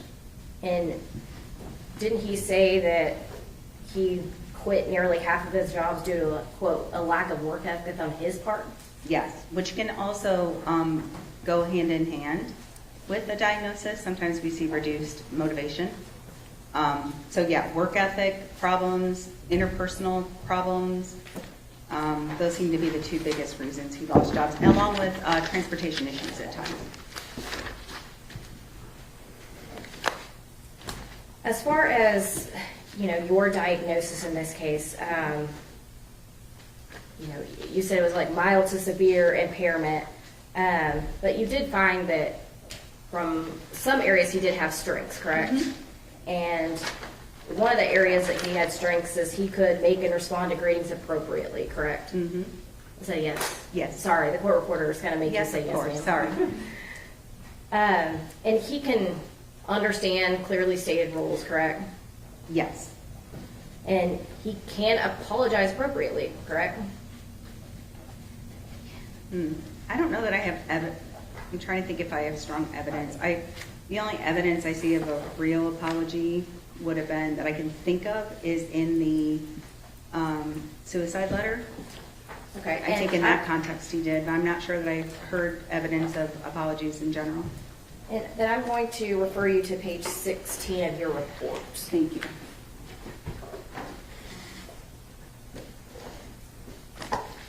And it's the third full paragraph on that page, kind of the third sentence down.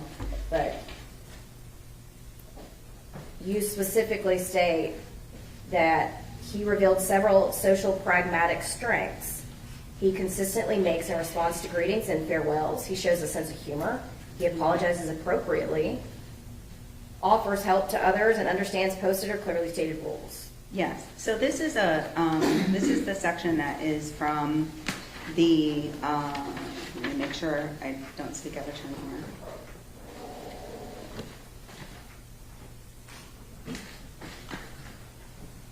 This is in your analysis of results, is that correct? Right, so I think that relates, and I want to double check because I don't want to say anything wrong, because I think that relates to his self-report of being able to apologize, and your question was regarding whether I saw it, so let me look and see if how he rated himself there. And But Judge, I'm going to object to non-responsive. Sustained. Okay.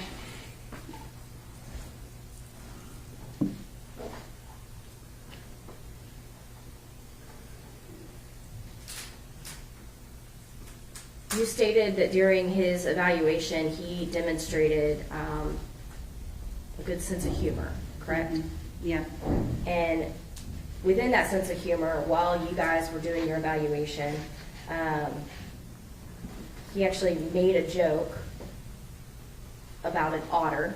Is that correct? That's right. And what you were telling him was that there was an otter with law enforcement that was used to actually locate missing children. Specifically missing children in water. In Yep. water.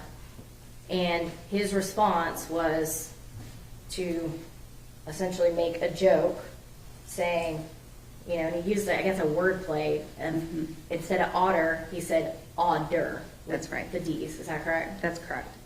I mean, that's a decent, I mean, one that shows his humor, but that's also a decent level of wordplay and linguistics, you would agree, right?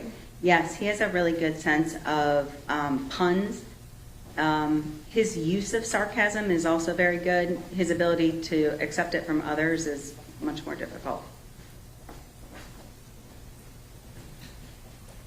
You talked about, you know, a little bit about his interrogations in law enforcement, correct? And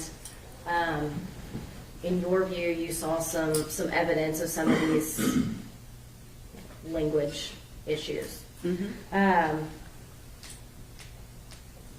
One of the things that you said in your report was that the defendant's extreme social pragmatic deficits, his emotional dysregulation, his inability to express congruent messages that match intent certainly impacted his communication with law enforcement. And you talked about that a little bit earlier. You also stated that these types of language challenges are often seen in individuals with autism spectrum disorder and can impact the effectiveness of Tanner Corner's oral explanations and storytelling. Is that correct? And that's from your report? Yes, ma'am. He was able to actively lie to the FBI and give them a full story about a green van. Do you recall that? I did not see, as far as I know, I saw him with the Texas Ranger. I'm not sure that I saw an interrogation with the FBI. So you didn't see any of the video when he was speaking to the FBI then? I don't believe so, no. Okay. In part of the interrogations with the Texas Ranger, would you agree that he was able to clearly communicate his version of the story at that time, that he was backing into her and all the other details? I mean, he was very detailed. Would you agree with that? Absolutely gave details that were completely false. And there were several times that the investigator said, and I need to get you back to the big picture, on the December 2nd interview, because he would kind of go down those tangents. That's because they were still trying to locate Athena Strand, correct? As far as I know, yes. Was he able to clearly give his version of placing the body in the bamboo? And he actually gave clear and precise turn-by-turn directions to investigators to get them to that bamboo forest. As far as I know, I didn't see, was that on the body cam video? Yes. Okay, then yes, I'm assuming. Did you see the video where he ultimately led them to the recovery of Athena Strand's body? I did. Okay. In that one, again, now granted, he came into 0, but then he still was able to give very clear turn-by-turn directions. He was able to very clearly tell him exactly where they put Athena Strand. Right, so you have two things at play there. Was that a yes or a no?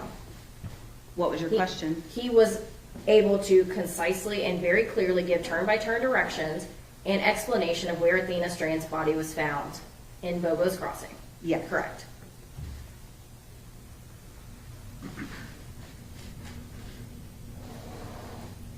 You talked a lot about empathy,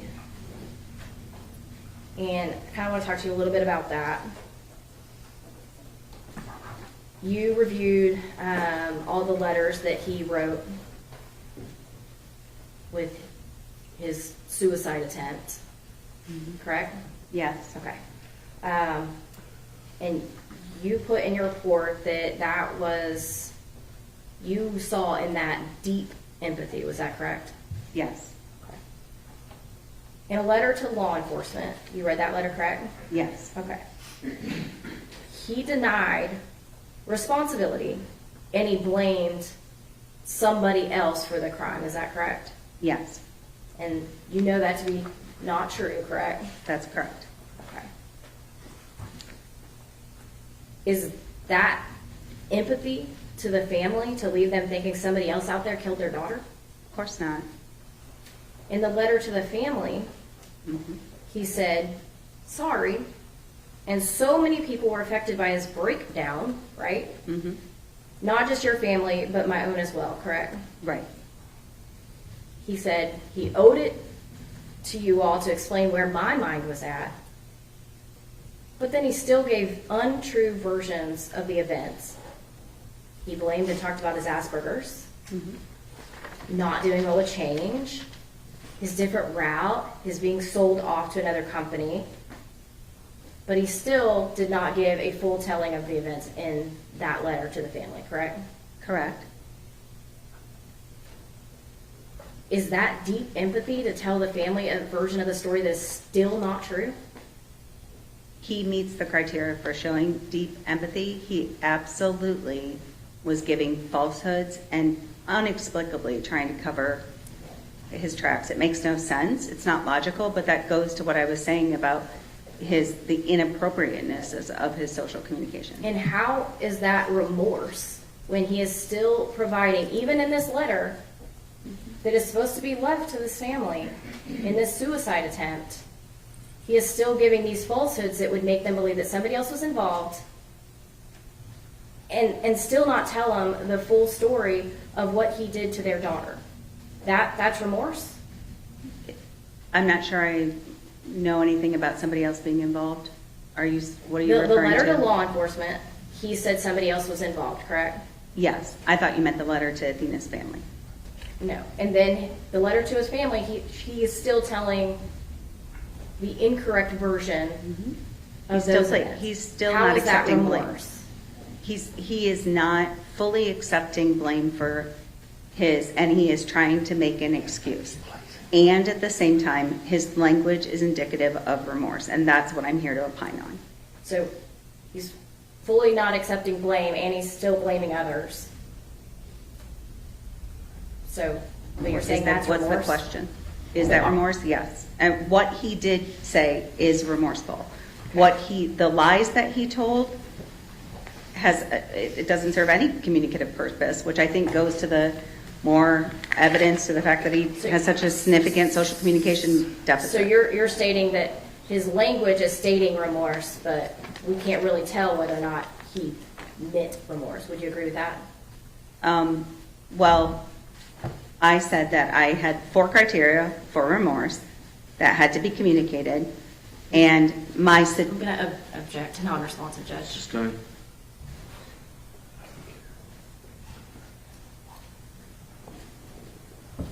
What did Tanner Horner tell you about the crime? completely lied to me. What did he tell you? Told me there was no backup camera, and he hit Athena, and freaked out because he didn't know how to handle it. I don't think we got into much more than that. And this was January 14th, or actually, excuse me, January 15th or January 16th of 2026, Mm-hmm. a few months ago. That's right. And he completely lied to you. Correct. But we're supposed to believe that the letter is him being remorseful? Well, so I want to answer the question. My suggestion of why that shows true remorse is because he thought he was going to die after he wrote it. He had a very significant suicide attempt. So was he lying to my face, and was that very difficult to know that and still see him as somebody who was remorseful? Absolutely, that was hard. When he was lying to you, did you challenge him on that lie? No, ma'am. Why not? Because I needed to see the accuracies or the inaccuracies in his story. And so I didn't want to shut him down.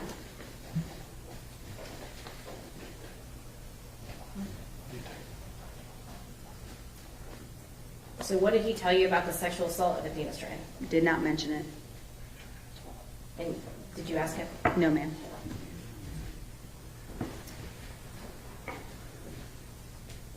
Did you watch the full abduction video that showed the kidnapping, sexual assault, and murder of Athena Strand? I watched whatever I told you I watched. I don't know that it was the full video. It's whatever was provided in that package to Dr. Roombala, and then was provided as state evidence through the defense to me. So are you saying you just watched a PowerPoint, you didn't actually watch the actual video? I was not given the actual video. On that PowerPoint, you, I guess, got some clips, though, from Yes, that, ma'am. but not the entire video. Mm-hmm. Okay. When did you receive that? About 3 days ago.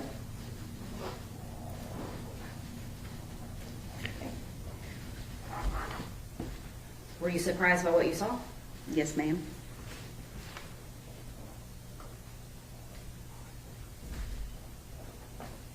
What were you surprised by? I was most surprised by the violence. I think the violence of it was really incongruent with the gentleman that I met, with the reports that I read hours about. It was shocking. It was horrific. It's awful, and I'm so sorry.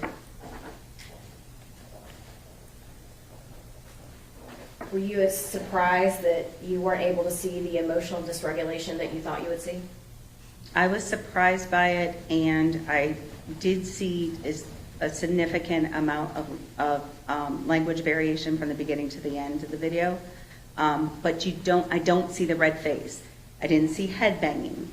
You know, some of those sort of stereotypical indications of an autism meltdown were not there. You expected to see a meltdown, and you didn't see it. That's right, ma'am. I didn't see the obvious physical meltdown. Again, you apparently weren't provided with the entire video, so I don't know specifically what clips you saw. Mm-hmm. But depending on what you saw, were you able to see how, I guess, calm he was when he grabbed her and put her into the truck? Yes. And were you able to see him speaking to Athena Strand? Yes. And what was his language like at that point when he was just talking to her at the very beginning? Calm. Calming. And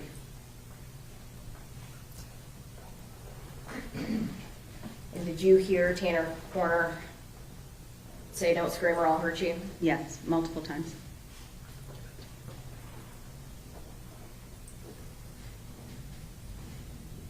When did the language change? I believe after his attempt to asphyxiate her, but I could be wrong about the chronology of it. At some point, did his language become angry? Hostile, yes. And we heard the video. He yelled at her, he told her to shut up. Called her a bitch.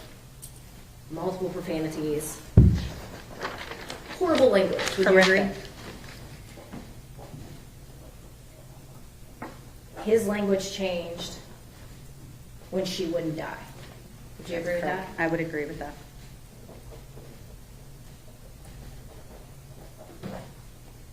He had no empathy that day, did he?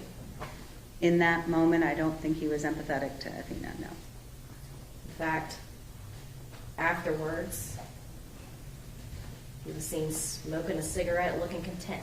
Would you agree? I didn't see him smoking a cigarette, I'm sorry. You didn't see that part? No, ma'am. Did you see the part where he was cleaning up the I van? did, yes.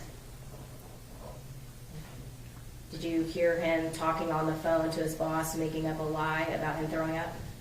Yes, He seemed calm, and his language was steady. Would you agree with that? I would agree. And he was able at that point to communicate to his boss effectively.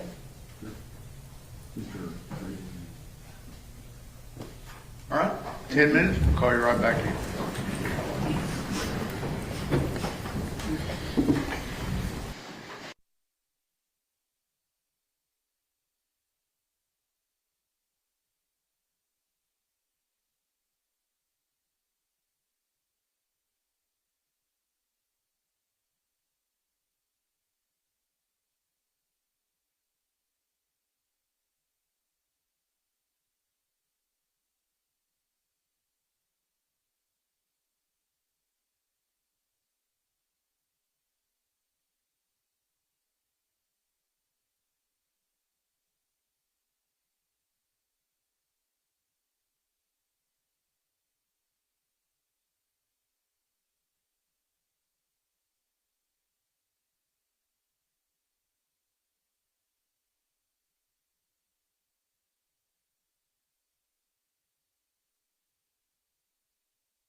Thank you, Judge. All right, Dr. Fritz. I promise we're on the home stretch. You spoke about the mom talking to him in a jail call, and that the mom had to explain to him why other inmates were looking at him like a monster, and he related it to his son, correct? She related it to his son, correct? Okay. Are you aware that he said if it was my son, he would take care of it himself? That's right. Mhm. Meaning Yes. he would kill the person who did that to his job. That was what I implied from what he said. We talked about triggering events. You apparently didn't watch the whole video. So did you actually see any triggering event? No, ma'am. Okay. So if there was evidence in this case that showed that there was planning and lead up and covering up cameras ahead of time, and there was not a triggering event, would that change anything in your opinion? It would make it even harder to understand Mr. Horner's actions.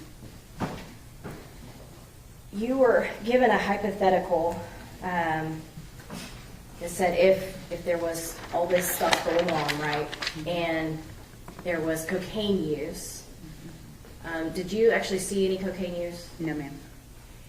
In this hypothetical, though, if there was cocaine use by the defendant and he went, I think your words were big reactions to small problems, right? Mm-hmm. In that hypothetical, though, we did not talk about sexual assault. How does sexual assault play into big reactions, small problems? I don't think it does. I'll give you another hypothetical. Mm-hmm. If the defendant, whether he's triggered or not triggered, if Objection, Your Honor, that's an improper hypothetical to use the defendant. It has to be, if she's going to have a hypothetical, it needs to be a proper hypothetical. Rephrase your question. Absolutely, Judge. I'm going to give you a hypothetical. If somebody was caught using drugs in jail, and their trigger causes them to, have a big reaction to small problems and turn to violence when they're caught using drugs, and they go to attack an inmate or a guard, that'd be a problem, right? I agree that would be a problem. And that would make that person dangerous, correct? If they had a reaction like that and if they had access to use drugs and then have that reaction, yes.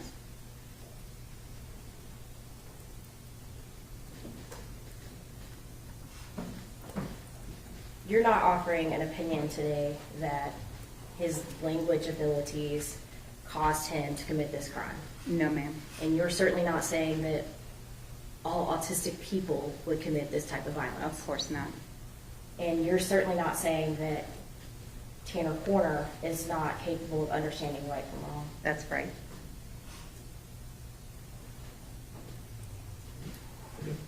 Pass witness, Judge. Redirect. Yes, Dr. Fritz. Let's talk about the records that you were provided. Okay. You had mentioned that you had been provided the same records that had been provided to a Dr. Arambula. Mhm. Do you know who Dr. Arambula is? No. Were you given a report from Dr. Arambula? Hold on just a moment. Yes, I was.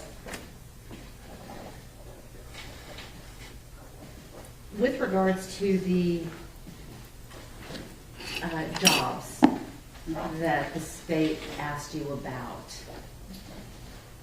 what significance were the incidents that led to Tanner's either resigning or firing or leaving that job? Lots of difficulty with what we call adulting.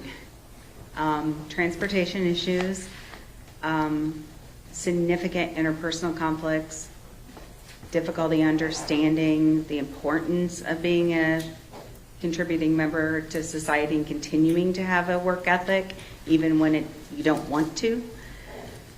Those things are challenges that Mr. Horner consistently displays. Is that something that you see in your patients? Very often, yes. When you are talking about your patients and talking about Mr. Horner, how does the fact that he has these comorbidities come into play?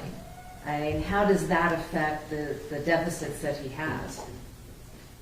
Well, mental health issues can definitely exacerbate the challenges that we see from being neurodiverse. And I think those are extreme in Mr. Horner's case, along with his social history. The state talked to you about the strengths that were noted in your report. Mm-hmm. When you are looking at a patient or a client, do you focus on the strengths or do you focus on the deficits? The deficits. Why do you focus on the deficits? Because the DSM, it's called the Diagnostic Statistical Manual. It's what we use to give a diagnosis.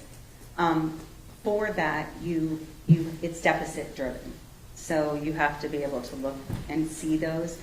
Unlike, like if they could do a blood test to see if you're diabetic, autism is a clinical diagnosis. So it's based on having those deficits.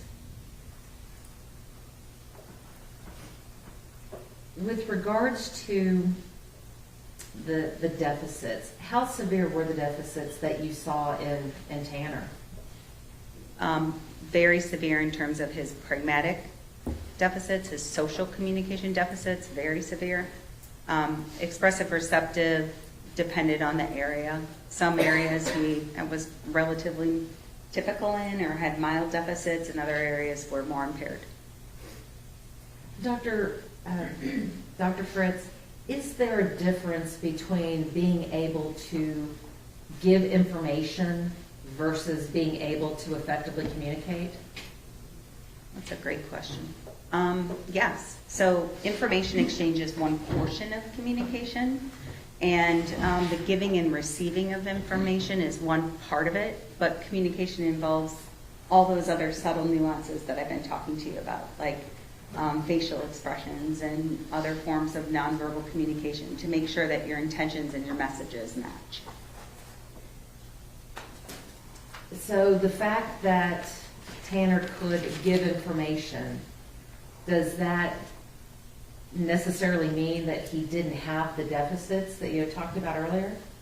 No, and in fact, I think when he gave information in the interrogation video, for example, he was giving information, but the detective had to continually bring him back to point because he was missing the big picture.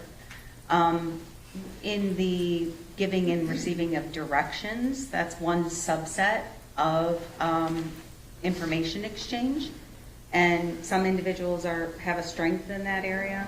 Mr. Horner also told me he has a strength in the giving and receiving of details relating to time. And the reason he has that, as far as I understand, is because of the fact that time is so hard for him. So he likes to know exact information there. Those things are under the same subcategory of pragmatics. So those you can have relative strengths within a given aspect of communication and still have overlying deficits. Is it possible for one to commit a horrific crime and still have deficits? Absolutely. And again, you're not here to excuse what happened or to justify what happened? No. Not here to say that that his autism caused any of this? Absolutely not. Dr. Fritz, the last thing I want to talk to you about is what, one of the things that the state brought up regarding these suicide letters. How many letters did you review related to his suicide attempt? I think maybe 4. I know I remember reading one to the detectives. I know I read one to his pastor, Mimi, or his grandmother, and no, 5, because I also read one to his mother, and then I read the one to Athena's family. I think we can agree that the letter to the detectives carried a lot of falsehoods in it. Absolutely. Does that change your opinion about the letter that he sent to Athena's family? No, there are falsehoods in the letter he sent to Athena's family as well. And I think the information that he included to the detectives, the lies he tried to perpetuate in his letter to Athena's family, is just evidence of how limited his theory of mind is, his ability to use perspective taking, to recognize that people might compare notes, to recognize that you can, if you want to show true remorse and you want to do so effectively, it's not only the words that are on the page, it's also trying to avoid what the mistakes you've made or correct the mistakes that you've made in the past. And I think that's the deficit occurring. As I mentioned earlier, the words are there that show remorse. And I think it becomes muddied by attempts to place blame otherwise. When you're looking at the letter to the parents, it appears that he was trying to explain what happened. Is an explanation of how someone got to where they are the same as blaming? No, I think his explanation of his stress is real and genuine, and I understood why he included that. I also want you to know that the route being changed frequently is a true trigger for a lot of my clients. It's a very real trigger. I can understand those explanations. The continual lying is the part that I think is trying to push blame elsewhere. And that's the part that that's not logical. And when it's not logical, that calls to mind deficit to me. And Dr. Fritz, at the end of the day, did that letter meet the criteria for remorse? It does. It has all 4 qualifying factors of language that's remorseful. We have a moment, Your Honor? Yes, ma'am.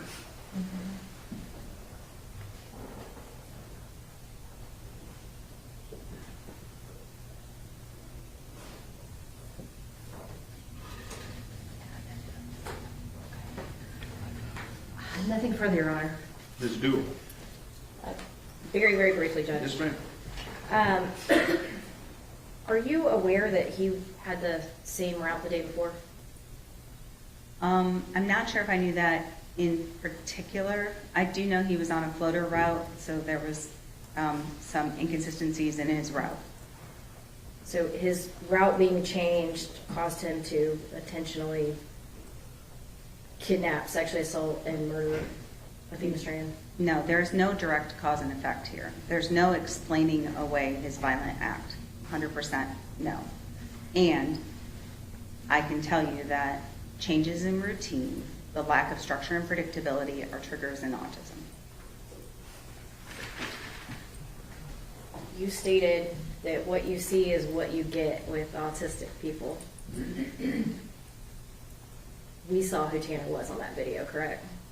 I think you saw evidence of some horrific things on that video. Nothing further, Judge. Ms. Anderson. Was the person that you saw in that video the same person that you interviewed in the jail? No, ma'am. Nothing further. Ms. Dewar. Nothing further, Judge. Thank you.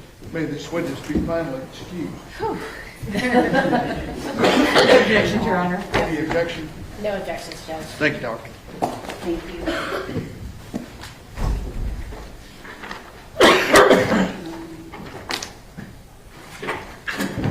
Before I choke to death, I'm going to send y'all home for the rest of the day, okay? Be back at 9 o'clock. You know, we'll see you then, okay?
That's all I have. Okay. We need to address that in the future, Ms. Anderson. We can address it, okay? That's all I have, Judge. I don't even know what it is, but you said the magic numbers, so No, I'm just making sure she had, I haven't had a chance to file it or anything else. I just. I understand. But okay, thank you. All righty. Thank you, Judge.